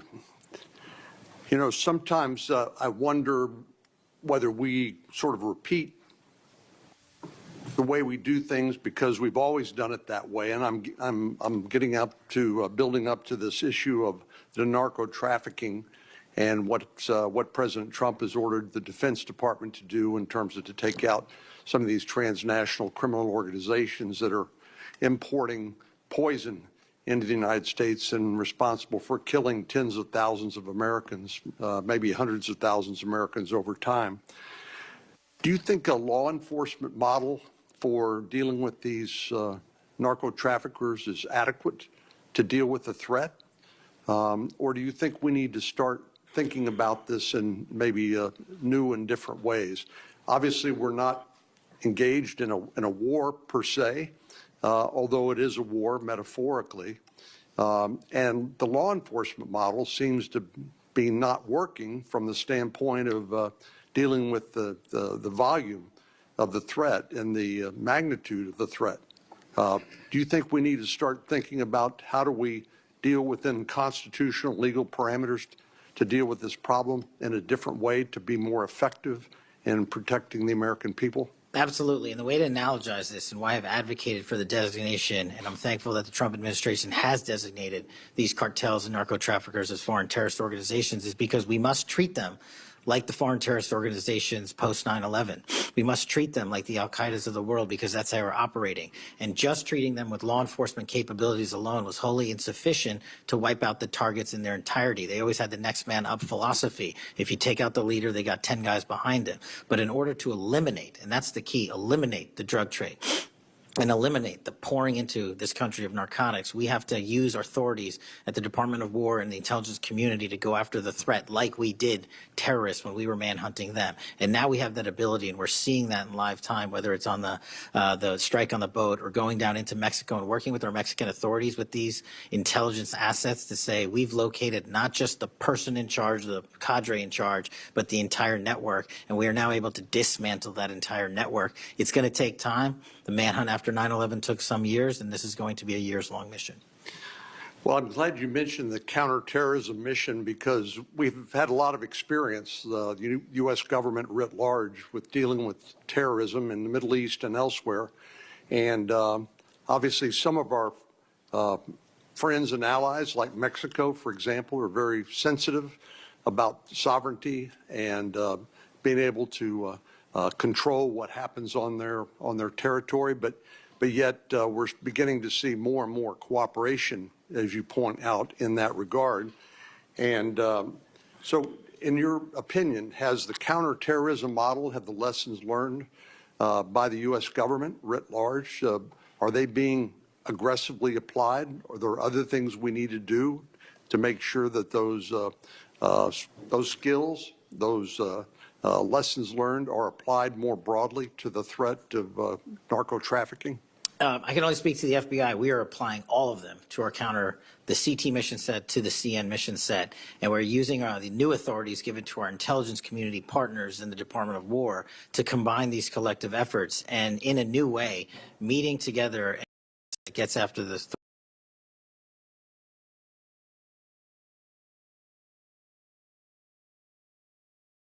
Host nation takedowns and mission sets in Afghanistan, in Iraq, in Pakistan, and elsewhere. We are applying that to the drug traffickers in Mexico and Venezuela and Colombia. Thank you very much. Senator Klobuchar. Thank you, Mr. Chair. We have seen too much political violence in this country. We all know that. Just last week, Director Kirk was gunned down on a college campus. I'm sorry for your loss. In Minnesota, only 2 months ago, a madman took the life of my friends, Melissa and Mark Hortman, shot Senator John Hoffman and his wife Yvette a combined 17 times. And evidence indicates that he would have killed a lot more if law enforcement hadn't intervened. Just last month in my state, we were again shook to the core when little kids were shot down through stained glass windows in Annunciation Catholic Church in Minneapolis. And while the victims weren't politicians in this case, they were 6-year-olds and 8-year-olds, the manifesto that the shooter left behind was political. But in the words of your own federal law enforcement, this person was an all-purpose hater. Went after blacks, Hispanics, the president, Muslims, Jews, nearly everyone. And this happened during the first Mass of the year for these kids. They were excited to see their friends, meet their new teachers, and 2 children, 8-year-old Fletcher Merkel, 10-year-old Harper Moisky, were murdered. 21 other people injured, some of the kids, 18 kids, severely. Fletcher was just starting 3rd grade. He loved his family, his friends. He loved fishing and cooking. In his dad's words, any sport he was allowed to play. Harper, the other child, we celebrated her life this Sunday, thousands of people. Her parents described her as bright, joyful, and a deeply loved 10-year-old whose laughter, kindness, and spirit touched everyone that she knew. We've heard the words of young children who were saved because 12-year-olds laid on top of them, or a kid with disabilities who was paralyzed, whose teacher pulled him out of the wheelchair, threw him under the pew, and laid on top of him. We do thank the local FBI director and the local U.S. Attorney's Office for their work in both of these cases, the Hortman case and this. But I did want to focus on one local law enforcement moment that I'm not sure has made with all the news going on in Minnesota. When the first 911 call, and you've heard about other places where this waited and waited, the first 911 call was made at 8:27 a.m. The first officer was on the scene just 4 minutes later, local Minneapolis police, at 8:31 a.m. The Chief O'Hara, shared with me the actual numbers. Listen to this.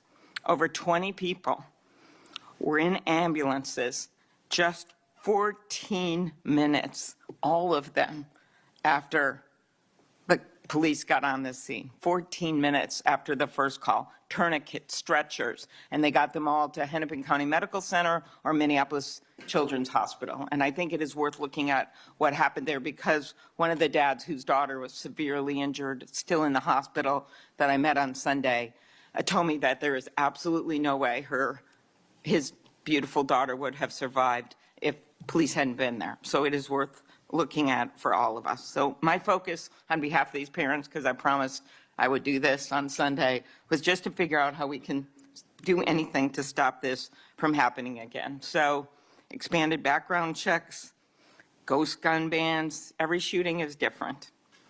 Raising the minimum age to purchase an assault weapon, even if we're not going to ban them, I favor banning them. But that's one idea that's out there when so many of these shootings are people who are 18, 19, 20, 21. The one at Annunciation Church was 23. Both shooters in Uvalde and Buffalo had just turned 18 when they purchased the assault weapon bans. I'm not saying any one of these things would prevent every single shooting, but I really ask everyone to look at these. We also need to tackle social media, and I really did appreciate Senator Graham's questions. I think we have to protect free speech and not engage in censorship. But for years, I have supported repealing Section 230, which was made when these companies were little companies starting up in garages.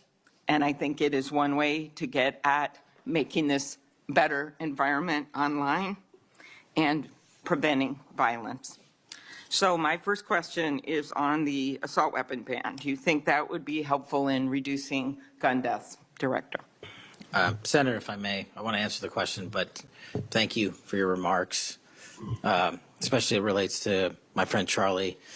And I share and relay my remarks, my sentiments to you. Minnesota has suffered untold tragedy in these last few months. And whatever creativity we can use to eliminate even just one shooting, one horrific death, I am in favor of engaging with Congress fully to do. I don't have the answers. I don't know what will eliminate it in its entirety, but I'm willing to engage and explore new ways with you, Senator. Okay, thank you. And so, assault weapon ban. What do you think? Senator, I think there are instances on this legislation that could prevent future attacks, but I'm not going to weigh into the creation of legislation. Could you also look at, and I favor just assault weapon ban, not getting these guns in the hands of people that shouldn't have them. But could you look at the numbers on the ages? Yes. Because from 18, even going from 18 to 21, which wouldn't have prevented the shooter in Annunciation Church from purchasing that gun. He purchased several the same day. Over 100 rounds were fired from the assault weapon through the stained glass windows. So if you went up to 25, it would have stopped that immediate purchase and probably saved the lives of these kids. But if you go to 21, that is the same age that already applies to purchasing handguns from federally licensed dealers. So I prefer another approach, but I was hoping that our Republican colleagues would at least look at that, given Uvalde, Buffalo, and some of these other mass shootings, trying to be practical, but thinking that it could make a major difference. Strengthening background checks, could you also look at that?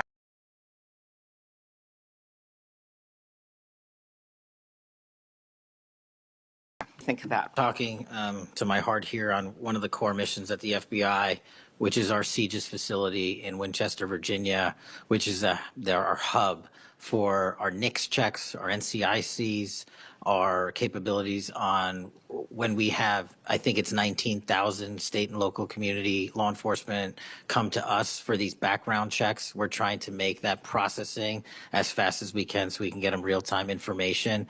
I think we have a 93% clearance rate in 15 minutes as it relates to ghost guns, but we can do better.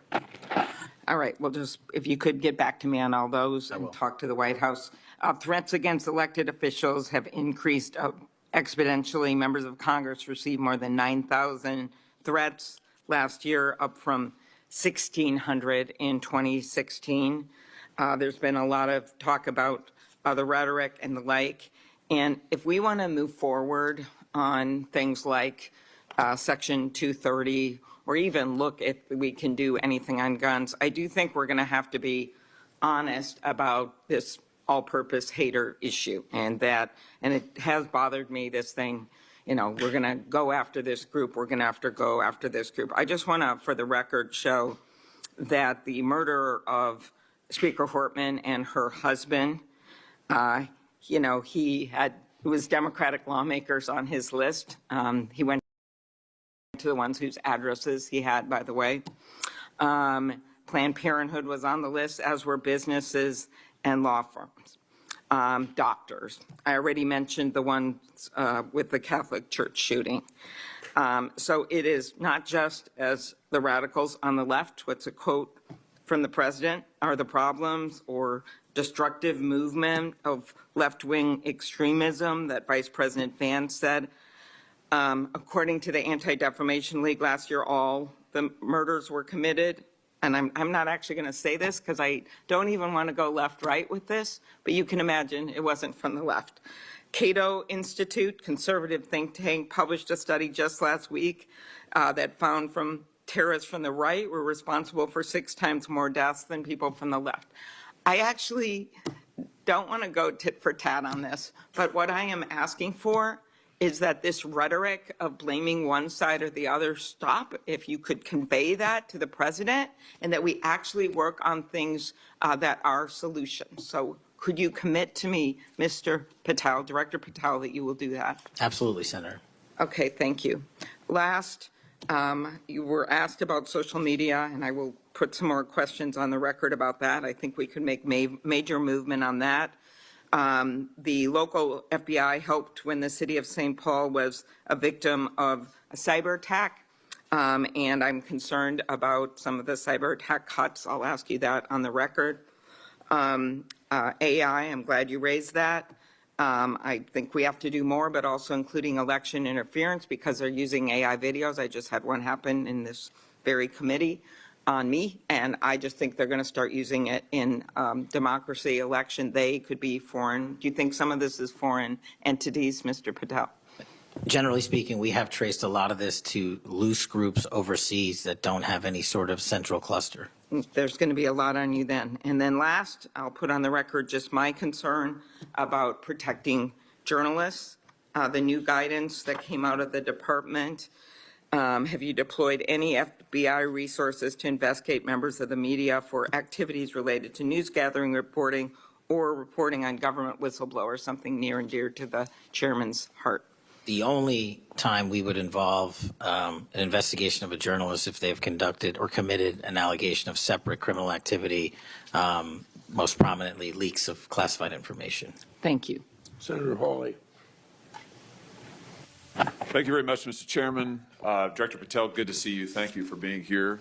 You're leading the FBI at a very critical time for that agency and also a critical time for our country. And I want to start by talking to you about the tide of violence that we have seen, ideological violence against people of faith, particularly Christians.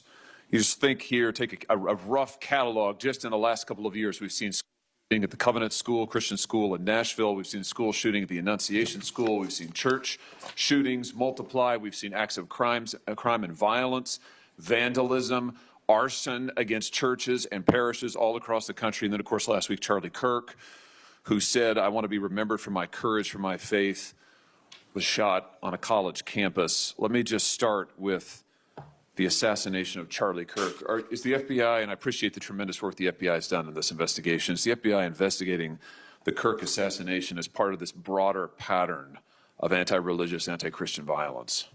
We are investigating Charlie's assassination fully and completely and running out every lead related to any allegation of broader violence, and we're producing results on that we'll disclose when appropriate. Good. I'm glad to hear that. Let me just ask you a few questions about that if I could. Sure. Reports have suggested that the FBI is investigating a broader network of groups that may have had some knowledge of the shooter's plans.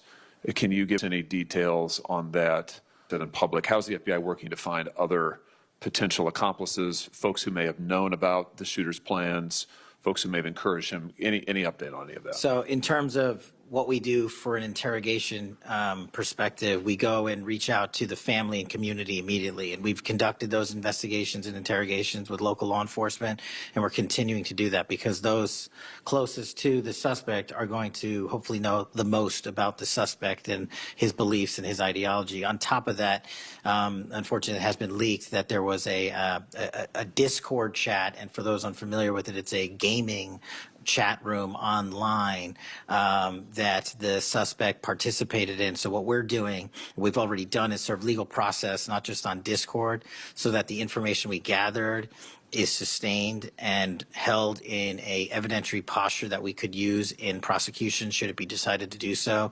And we're also going to be investigating anyone and everyone involved in that Discord chat. Okay, very good. I see the public reports that the Discord thread had as many as 20 additional users. It sounds like you're trying to run down all of that to see if that's accurate, who else may have been on that thread, what they may have known. Is that fair to say? It's a lot more than that, and we're running them all down. It's a lot more than 20? Yes, sir. And you're running all of that to ground? Every single one. Yeah, fantastic.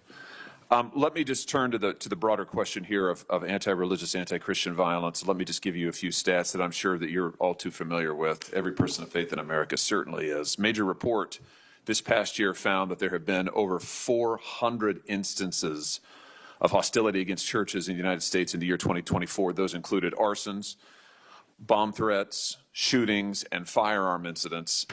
Another organizational report found that there were 500 attacks on Catholic parishes alone. So that number 415, that's all Christian churches in 2024. Another organization found 500 separate attacks on just Catholic parishes since May of 2020. Of course, we have the Covenant school shooting, the Annunciation school shooting in Minnesota, where 2 children were shot dead as they were praying in a pew. Here's my question. What is the FBI doing to take on this rising tide of violence that seems to be motivated by anti-religious hatred? Specifically, sir, we have 60 anti-Catholic hate crime incidences reported to us that are being investigated. Publicly, I can tell you we have 5 hate crime investigations with anti-Catholic bias ongoing currently in the states, in the cities of Kansas City, Louisville, Houston, Nashville, and Richmond. That's what I can say publicly. But any ideologically based attack against any faith, as a man of faith myself, will not be tolerated, and the full resources of the FBI are committed to all of it. Are you investigating any domestic cells that instigate or encourage or fund or in any way support attacks on churches or other houses of worship? Senator, you raise an incredibly important point that most people don't look at. I've always said we follow the money, and whether it's terrorism or attacks based on ideology or attacks on institutions of faith or people of faith, someone's paying for it, and we are reverse tracing those steps. We are not stopping at the perpetrator themselves. We are reverse engineering to hold those accountable in our investigations to who funded them and knowingly funded them, and we will bring the appropriate steps against them with our partners at DOJ. Good. I'm glad to hear that. We look forward to hearing reports on that progress. Yeah. I'd like to, I've had some members say, pull the microphone. Sorry about that. Let me just ask you this in the same vein, Director. Since the Dobbs decision, the FBI has advertised $25,000 rewards for information on attacks on abortion clinics. Will the FBI similarly offer rewards for information on attacks of houses of worship? Yes, when it is appropriate, the rewards are any reward, whether it's an attack on a house of faith or on a homicide or whatever, is determined by a group within the FBI, but we will work with them to make sure that rewards of monetary value are put out for all ideologically based attacks. Good. You just rattled off some statistics, which I was glad to hear, about the number of investigations you have open, the incidents you're tracking against Christians, against houses of worship.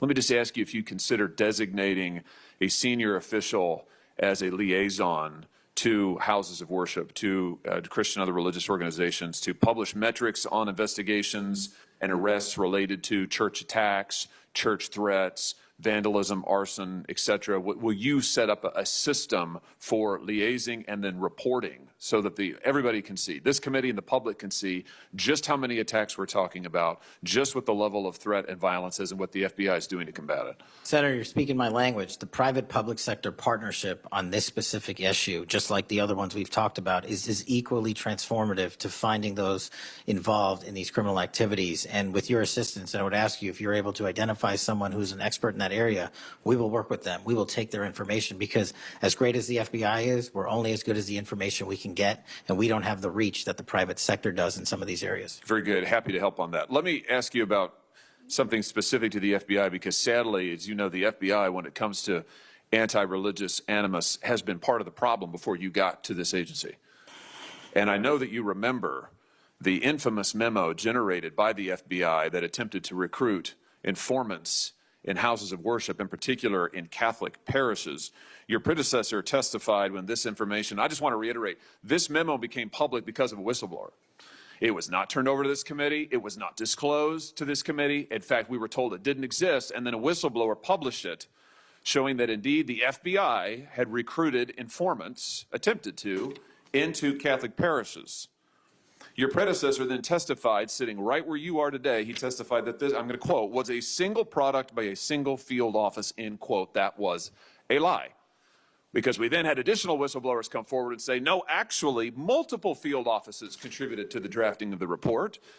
And indeed, there was a second anti-Catholic memo that the FBI generated. And indeed, those memos were distributed to over 1,000 FBI agents across the country. You know all of this. You and I talked about it when you were here for your confirmation hearing back in January. I just want to follow up and see, have you been able to determine how this memo got written and distributed? How is it that the Federal Bureau of Investigation came to be recruiting informants in Christian churches in this country?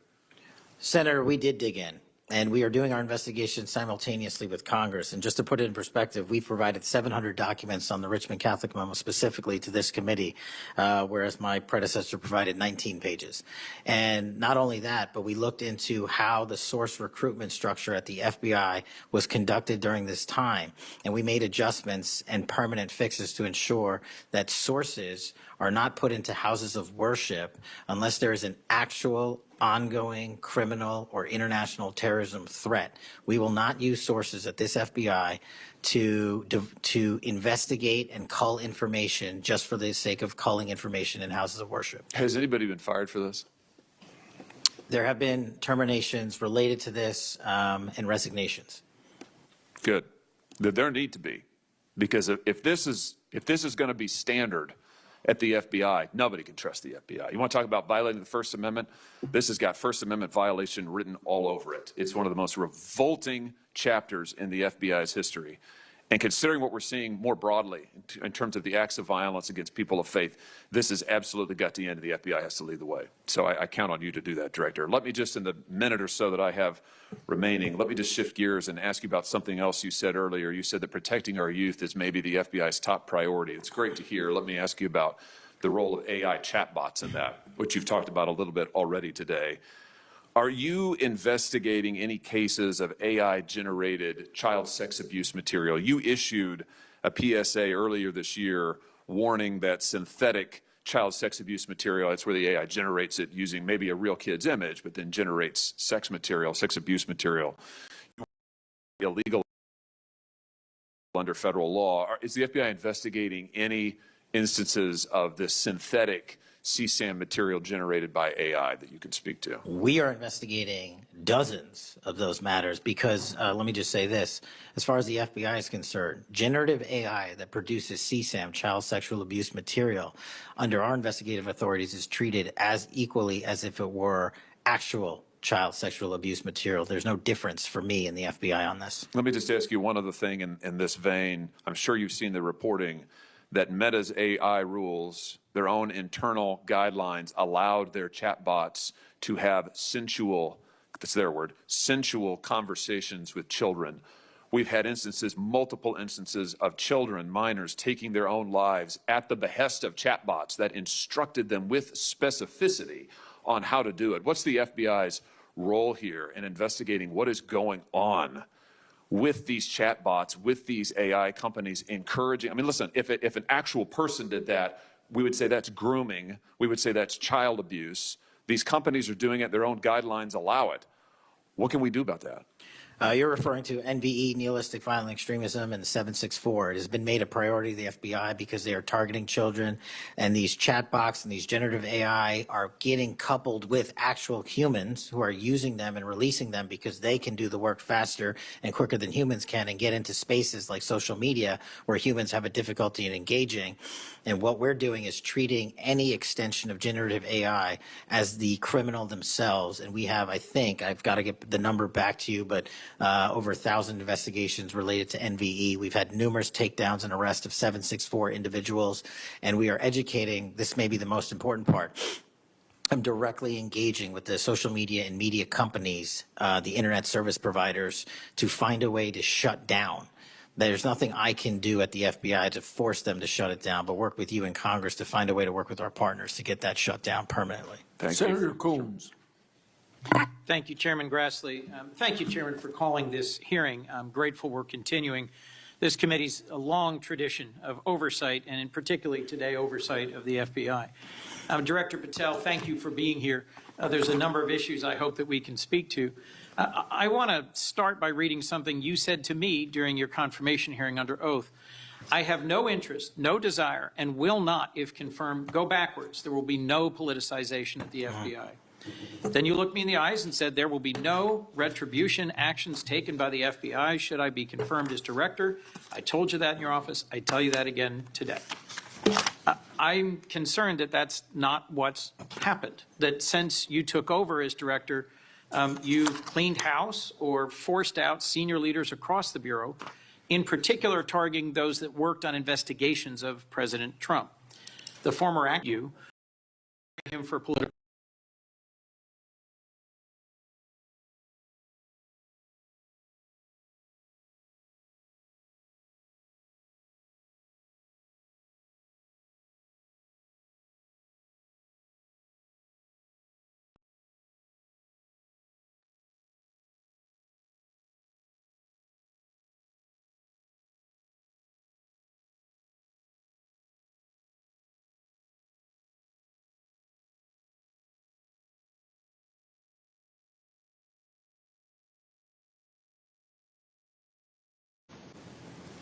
Is the FBI trying in its reallocation of resources to make up and help in these areas where local law enforcement is trying its best, but it's fighting an uphill battle against mayors and city council and indeed governors that promote and support and pass laws and policies that follow these weak, insane policies?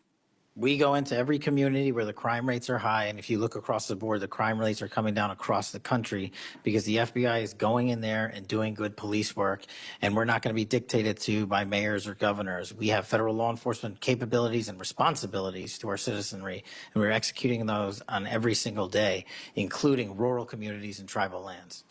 And you are, correct me if I'm wrong, welcomed and supported and enthusiastically praised by the cops that are there because they want those communities safer. Well, I think the police speak for themselves, and we'll let them do that at their own leisure. And one of the other gaslightings that I heard was that at a time when we're trying to help them because they're having vacancy rates and they can't retain police, and you're causing that. Is it in fact that police across this country, because they've been defunded, they're not supported, they have groups that are continuously combating when they're trying to make the communities safer? I know this because when I was the Attorney General, they all wanted to come to Florida, and I welcomed them with open arms. In fact, we are increasing our ranks in Florida, sometimes to the detriment of other cities and states because they can't keep them.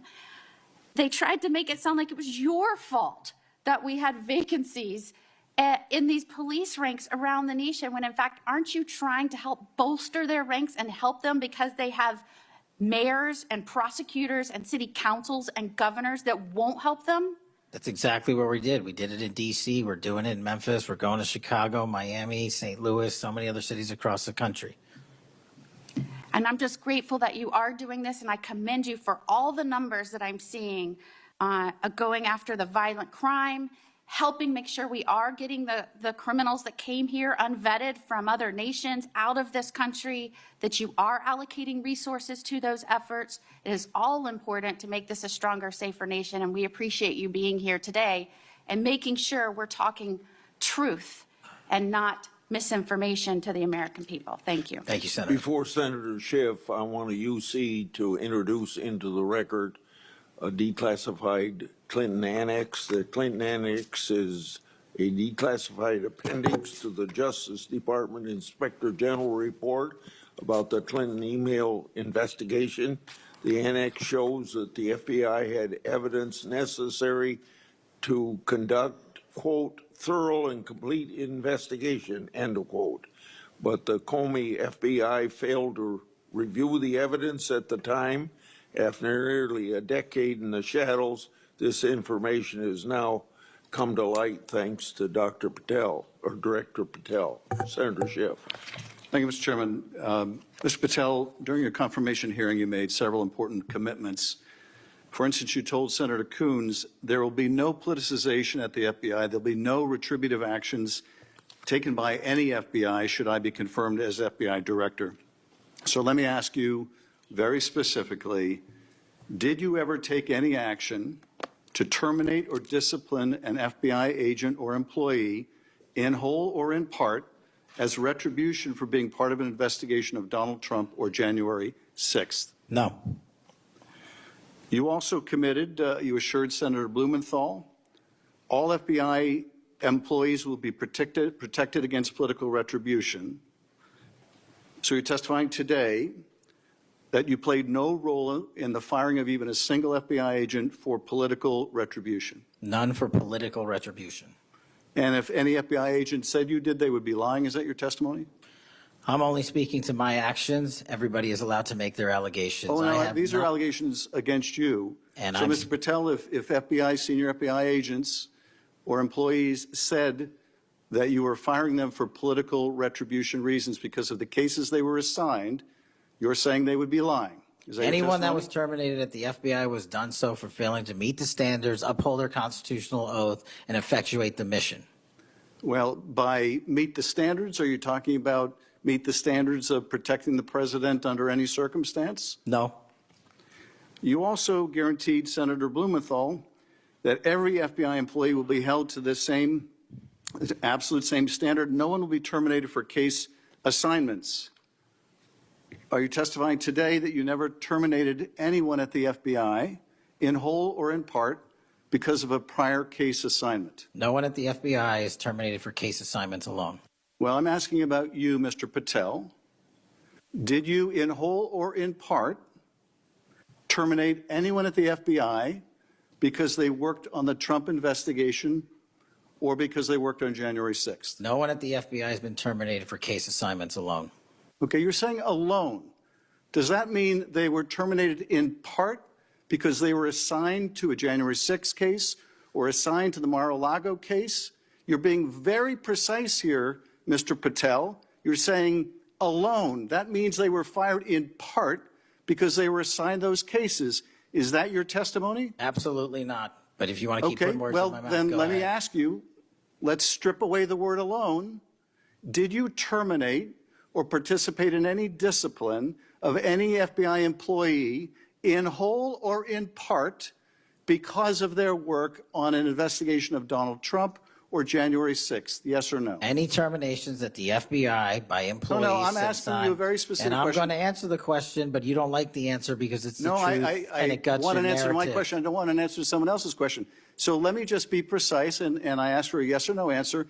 Did you ever terminate or discipline an FBI employee in whole or in part because they had been assigned or worked on an investigation of Donald Trump or January 6th? Yes or FBI no? employees are only terminated Yes if or they no, fail Mr. to Patel? uphold their oaths of Yes or office no? and duty. You're not at the answering my FBI question. I You're don't not have to answering my answer your question yes or no because you're setting up a trap so you can have a Oh, media no, I'm narrative. not setting up a trap. And I'm not unless- giving it to you. Unless it's true that you fired people. People in have whole been or in part terminated at because the they- FBI who fail to uphold They the were assigned standards to. that the FBI requires them to uphold. Did you tell anyone at the FBI that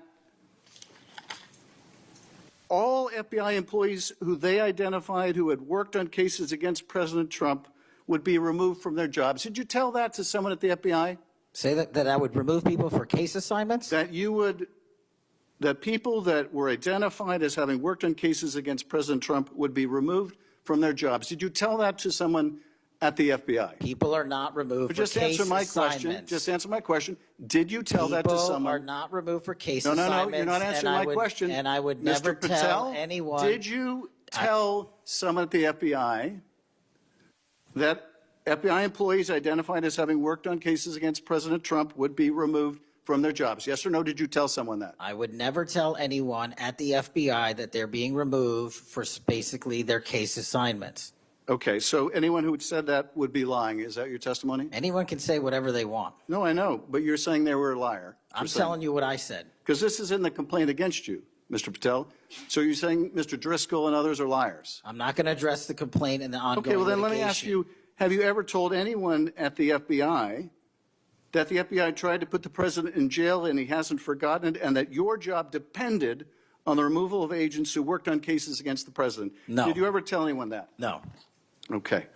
Did you ever tell anyone that you knew these summary firings you were undertaking were illegal, likely illegal, and that you would be sued and later deposed? Did you ever tell anyone that? No firings at the FBI or terminations were done for anything other than justified Did you ever cause. tell anyone that, Mr. No, Patel? Why don't you no answer my question? terminations at the FBI were ever done in my tenure for anything other than failing Did you to ever tell uphold anyone their that, oath of Mr. the Patel? You willing to office answer or the their- question? The FBI. I guess I you're have not willing to answered answer the it. question. So let me move on. Let me move on to the Epstein files. You said you're the most transparent FBI director in history, so I'm going to put you to the test. In 2024, you were asked by Glenn Beck about Epstein's Black Book. And you said, he asked, who has Jeffrey Epstein's Black Book? And you said, Black Book, FBI. And he said, but who? That is, I mean theirs. And you said, oh, that's under the direct control of the director of the FBI. That's what you said. Was that true, Mr. Patel? I'll rely on you quoting it accurately. I did that a Was couple of it years true ago. what you represented to Mr. Beck and the president's supporters out there, or were you lying? No, Was it true that the Black Book, Epstein's Black Book, was in the possession of the FBI director? The Black Book was in the possession of the FBI. Okay, so now that you're the FBI director, you have possession of the Black Book, right? That index has been released. So you have Jeffrey Epstein's Black Book? What is known as Jeffrey Epstein's Black Book has been released Okay, by and us. And you released it. And let me follow up on Senator Kennedy's question, because he asked you, and I'll be very precise here.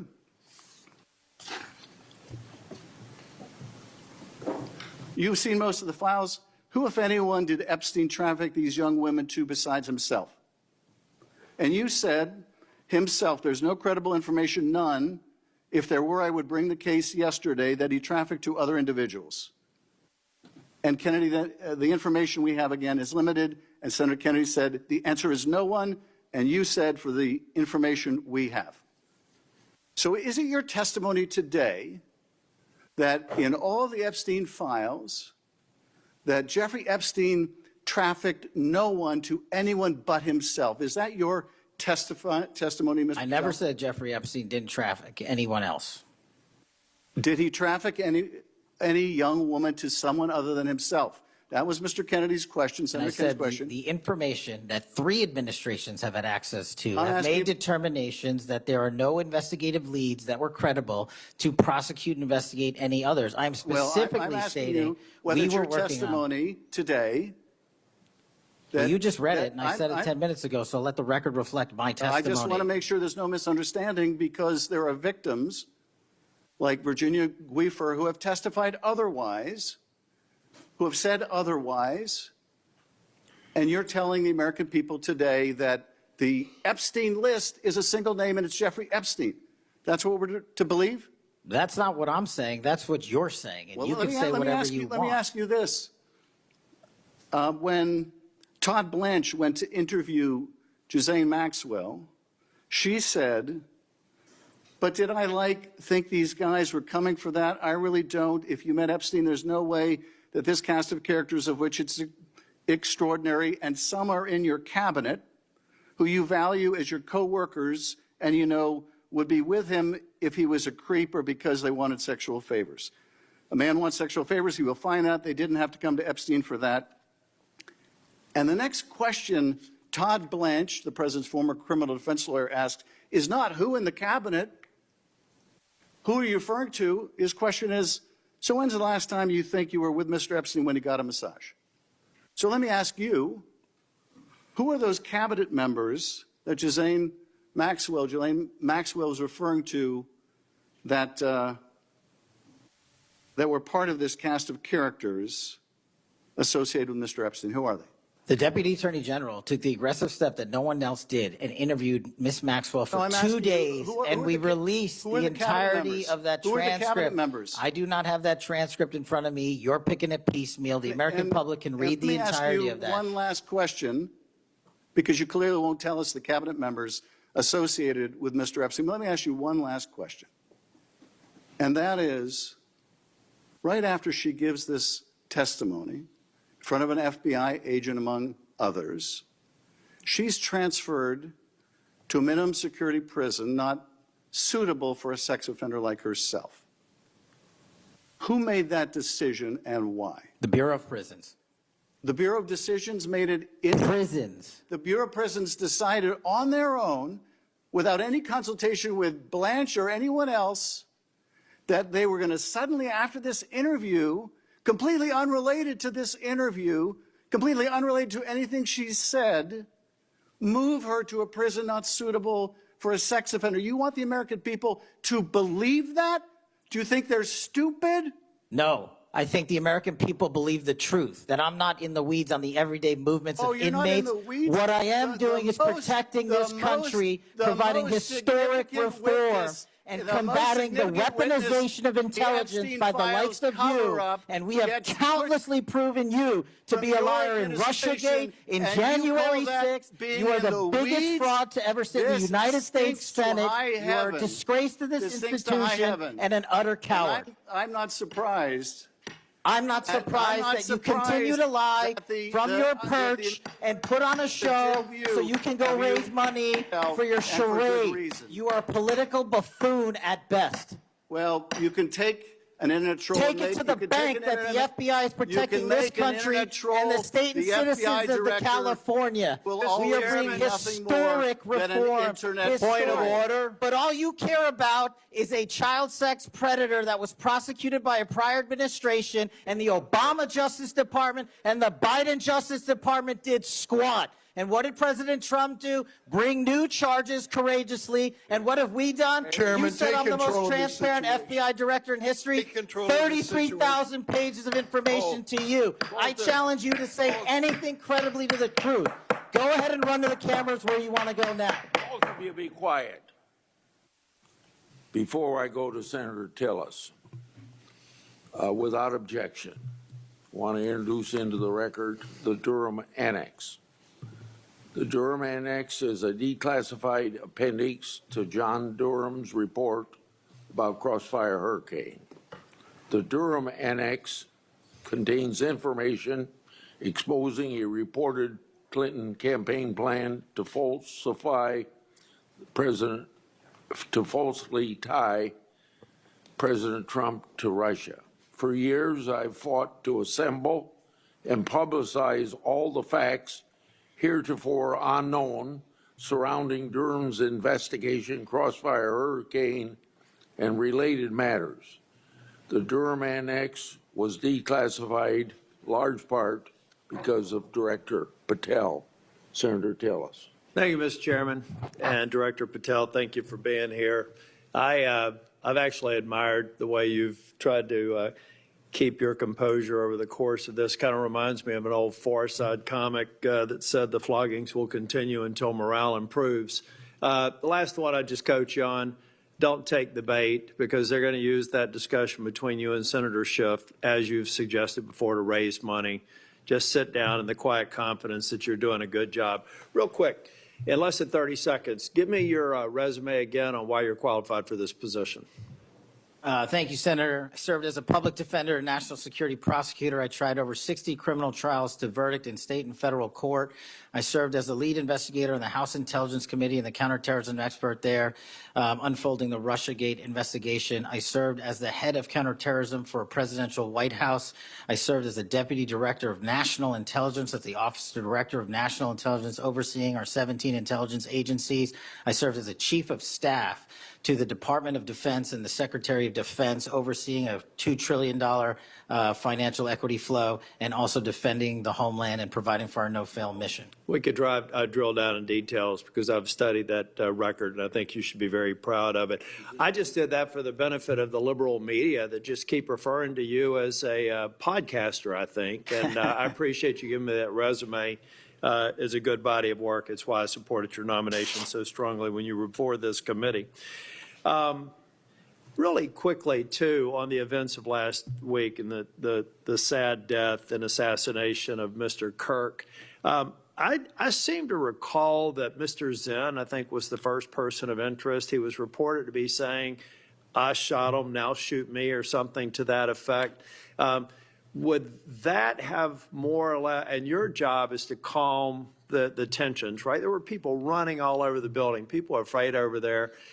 Could it be that because you were in possession of some of that information that maybe you did just characterize as getting our man, that maybe that's what led up to it, if those facts are correct? What led me to that is to the eliminate subjects, but also we were in a period with inside of 24 hours where we didn't know who the shooter was. Well, that's why I asked, because people are forgetting that this man was reported to have been saying, I shot him, now shoot me.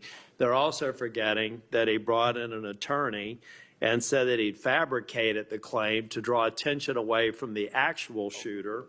And he went on to get multiple charges for possessing child pornography and sexual abuse material on his phone. So I'm just saying that it just seems to me that in the moment, maybe you should have used different words, but I can't imagine that the amount of time that we've spent on that subject in the hearing today. But I think it's because they're really worried that they're another punchline to an old joke. Your work, it's working in practice, but it's not working in their theory. They haven't heard you, so it's working in practice, but not in theory. They haven't heard you say multiple times that you've plussed up FBI resources in every state. They haven't heard you when you've talked about year-over-year comparisons for results. I don't care how many people you have at HQ, as long as you keep producing those results and they're good. They need to be sustained. Now, I am a little bit concerned about the deployment of National Guard troops to dangerous cities, but you keep on mentioning something I'm going to go back to in terms of joint task forces. You also did a great job of explaining why you think you should save money and go out and fly out of an airport versus an easy trip across the Potomac to National. I love all those responses. I'm not going to repeat them here. But I'm worried that if we move in too quickly, let's say to Memphis, I should back up and say I was Speaker of the House in North Carolina. And I would consider it a personal failure on the part of state leadership if they have to call in federal resources to do their job beyond what they do every day, and that's promoting joint task forces. I've seen ATF, DEA, FBI. I've been in the briefing rooms at 3 o'clock in the morning about to go and do 55 no-knock warrants on bad people. You all do that every day, and thank God that you are. It looks like we should plus it up in a few cities.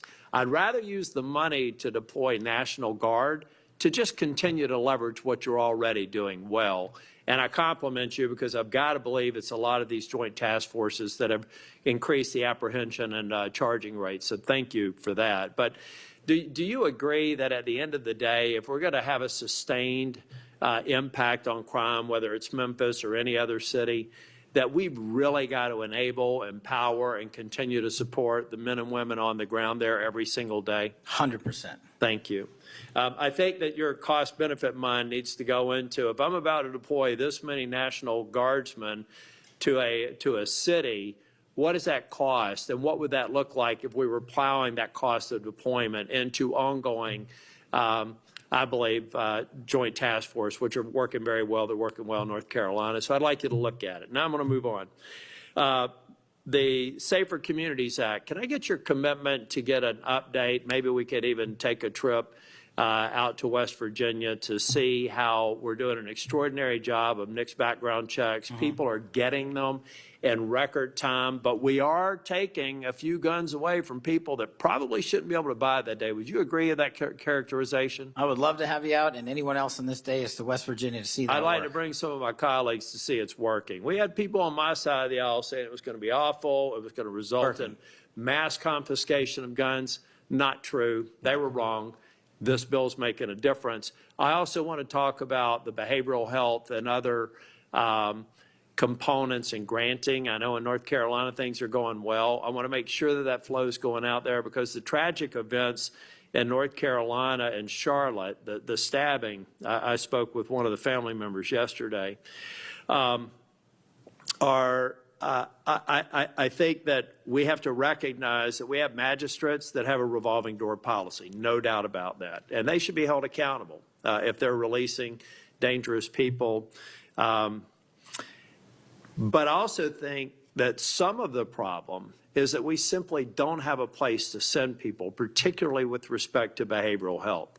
We have got to continue to, every law enforcement officer I've ever spoken with says, look, I've got law enforcement officers seconded to an emergency room because I've got somebody with no place to send them. I don't have a bed upstairs I can send them to. I don't have a behavioral health facility.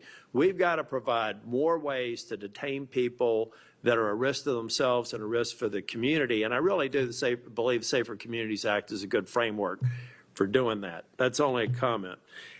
Section 702 is going to come up in April of next year for renewal. Do you believe it should be eliminated and not reauthorized? No, sir. It needs to be Can I reauthorized. also get your commitment maybe to come back over and review some of the controls that are in place and other things? So hopefully we won't have the drama leading up to April. We can actually come here and get consensus on why you've got the checks and balances in place and why we should do it. Just remove any chance that we're going to run into that cliff narrative next year. Can I get your commitment on doing that? You have Mr. it, sir. Patel? Thank you. I want to talk very briefly on, and the chairman's given me a gavel, but I promise not to go over more than 2 minutes. But that's why I chose to be last, so I could have this discussion and actually get to some facts versus agendas and clickbait that we'll almost certainly see going forward. Tell me a little bit about the rationale behind the change in stance in recruiting. I also understand there may be a reduction in the academy timeline. Just give me some thinking about where you are on recruiting, retention, training, et cetera. Simple. So recruitment is through the roof. We've doubled up month over month our applicants to be 1811s, our federal agents, intel analysts. So the recruitment is going wonderful. What we have to do is figure out a way to get creative because the BFTC timeline is an 18 to 20 week program. And what we've done to address the openings we have for 1811 BRIC agents is we opened it up to the interagency and said, hey, do you at Secret Service or DEA or ATF want to come over? You guys went through FLETC. You guys were cops or military officers. You're law enforcement. So we created a shortened bridge program of 6 weeks at Quantico that if you want to come over and be an FBI agent, you can do so. There's transfers all the time. We just made it easier. And we're also recruiting police officers who might not have a college degree. But in my opinion, that does not disqualify them from serving our community. So we're welcoming them. It's a rigorous application process. It's just one item. But we are changing the timelines based on the needs of the country, but not jeopardizing quality. I'm glad you mentioned that. I heard someone almost a throwaway line that you were hiring people without a college degree. Most of them have had basic law enforcement training, all the kinds of certifications. You're talking to somebody who didn't achieve my 4-year degree until I was 37. I'd like to think that I brought some things to the table, and I think that those people, the mere comment, I think is inappropriate for somebody considering this to think that they're a lesser person because they don't have a piece of paper. I wanted to get back to the last thing that I will talk about. I'll follow up with some questions for the record. Thank you, incidentally, for consistently being responsive to any inquiries I've made to you. But on the Kirk shooting, I do believe that Senator Schmitt's numbers are right. There seems to be a disproportionate number of voices on the left that are celebrating the assassination of a CEO or celebrating the assassination of someone in Mr. Kirk's case that I disagreed with probably about half of his positions. But I felt like he was a good voice in engaging young people, and that's a start, as long as we can do it civilly. And then I also just went back online because I've hammered on this committee multiple times. I just went online and I found in Pinterest that even today you could order a T-shirt that says ACAB 13.12, which translates to all cops are bastards. Or if you don't like that shirt, you can go get an F the Cops shirt at the same website, on a location on Pinterest. There is clearly a problem with some of the voices of the left, and I'm not necessarily saying any members of Congress, that need to tamp it down. Having said that, within 24 hours of Mr. Kirk's shooting, we had the guy that does the podcast for the War Room and another guy who's denied the Sandy Hook shootings say we're at war. Now, how on earth, and I do believe it's a smaller number, but it's a number that has an influence, how on earth are we de-escalating the situation? And with the tensions as high as they were last week, with going out and saying we're at war. I'm not asking you to respond to this question. I'm just saying that there are people out here on our side of the aisle that still need to look in the mirror. Even if you agree that it's a lower number, bad is bad no matter how many numbers they are. And that kind of rhetoric and that kind of mobilization makes your job more difficult and puts us in a position where we're not being as productive as you want the FBI and state and local law enforcement to be. I'm finished. I just want to thank you for your service. I want to thank you for your concise answers. And I am thoroughly impressed with the fact that you have sat in that chair for over 4 hours without a break. So with that, we're, on behalf of the chair, want to thank you for being here today. And also, I assume, are we leaving the record open for any period of time for 1 week? The record will be open, left open for 1 week so that you may have questions for the record. Mr. Patel, thank you for being here. Thank you, Mr. Chairman. Meeting's adjourned.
On this vote, the yeas are 213 and the nays are 207. The previous question is ordered.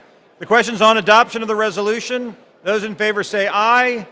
Those opposed say no. It's the opinion of the chair. The ayes have it.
Have all members voted?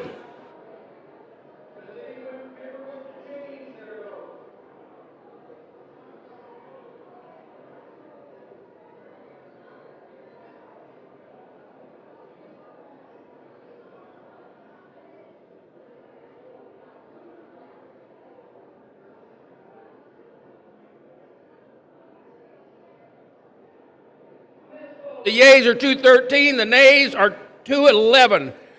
The resolution is adopted. Without objection, the motion to reconsider laid on the table. Pursuant to Clause 8 of Rule 20, the unfinished business is to vote on the motion of the gentleman from Illinois, Mr. Bost, to suspend the rules and pass H.R. 2721, on which the yeas and nays are ordered. The clerk will report the title. Union Calendar Number 230, H.R. 2721, a bill to direct the Secretary of Veterans Affairs to establish and carry out a pilot program to furnish a headstone or burial marker to veterans who died on or before November 1st, 1990, and for other purposes. The question is, will the House suspend the rules and pass the bill as amended? Members will record their votes with an electronic device. This will be a 5-minute vote.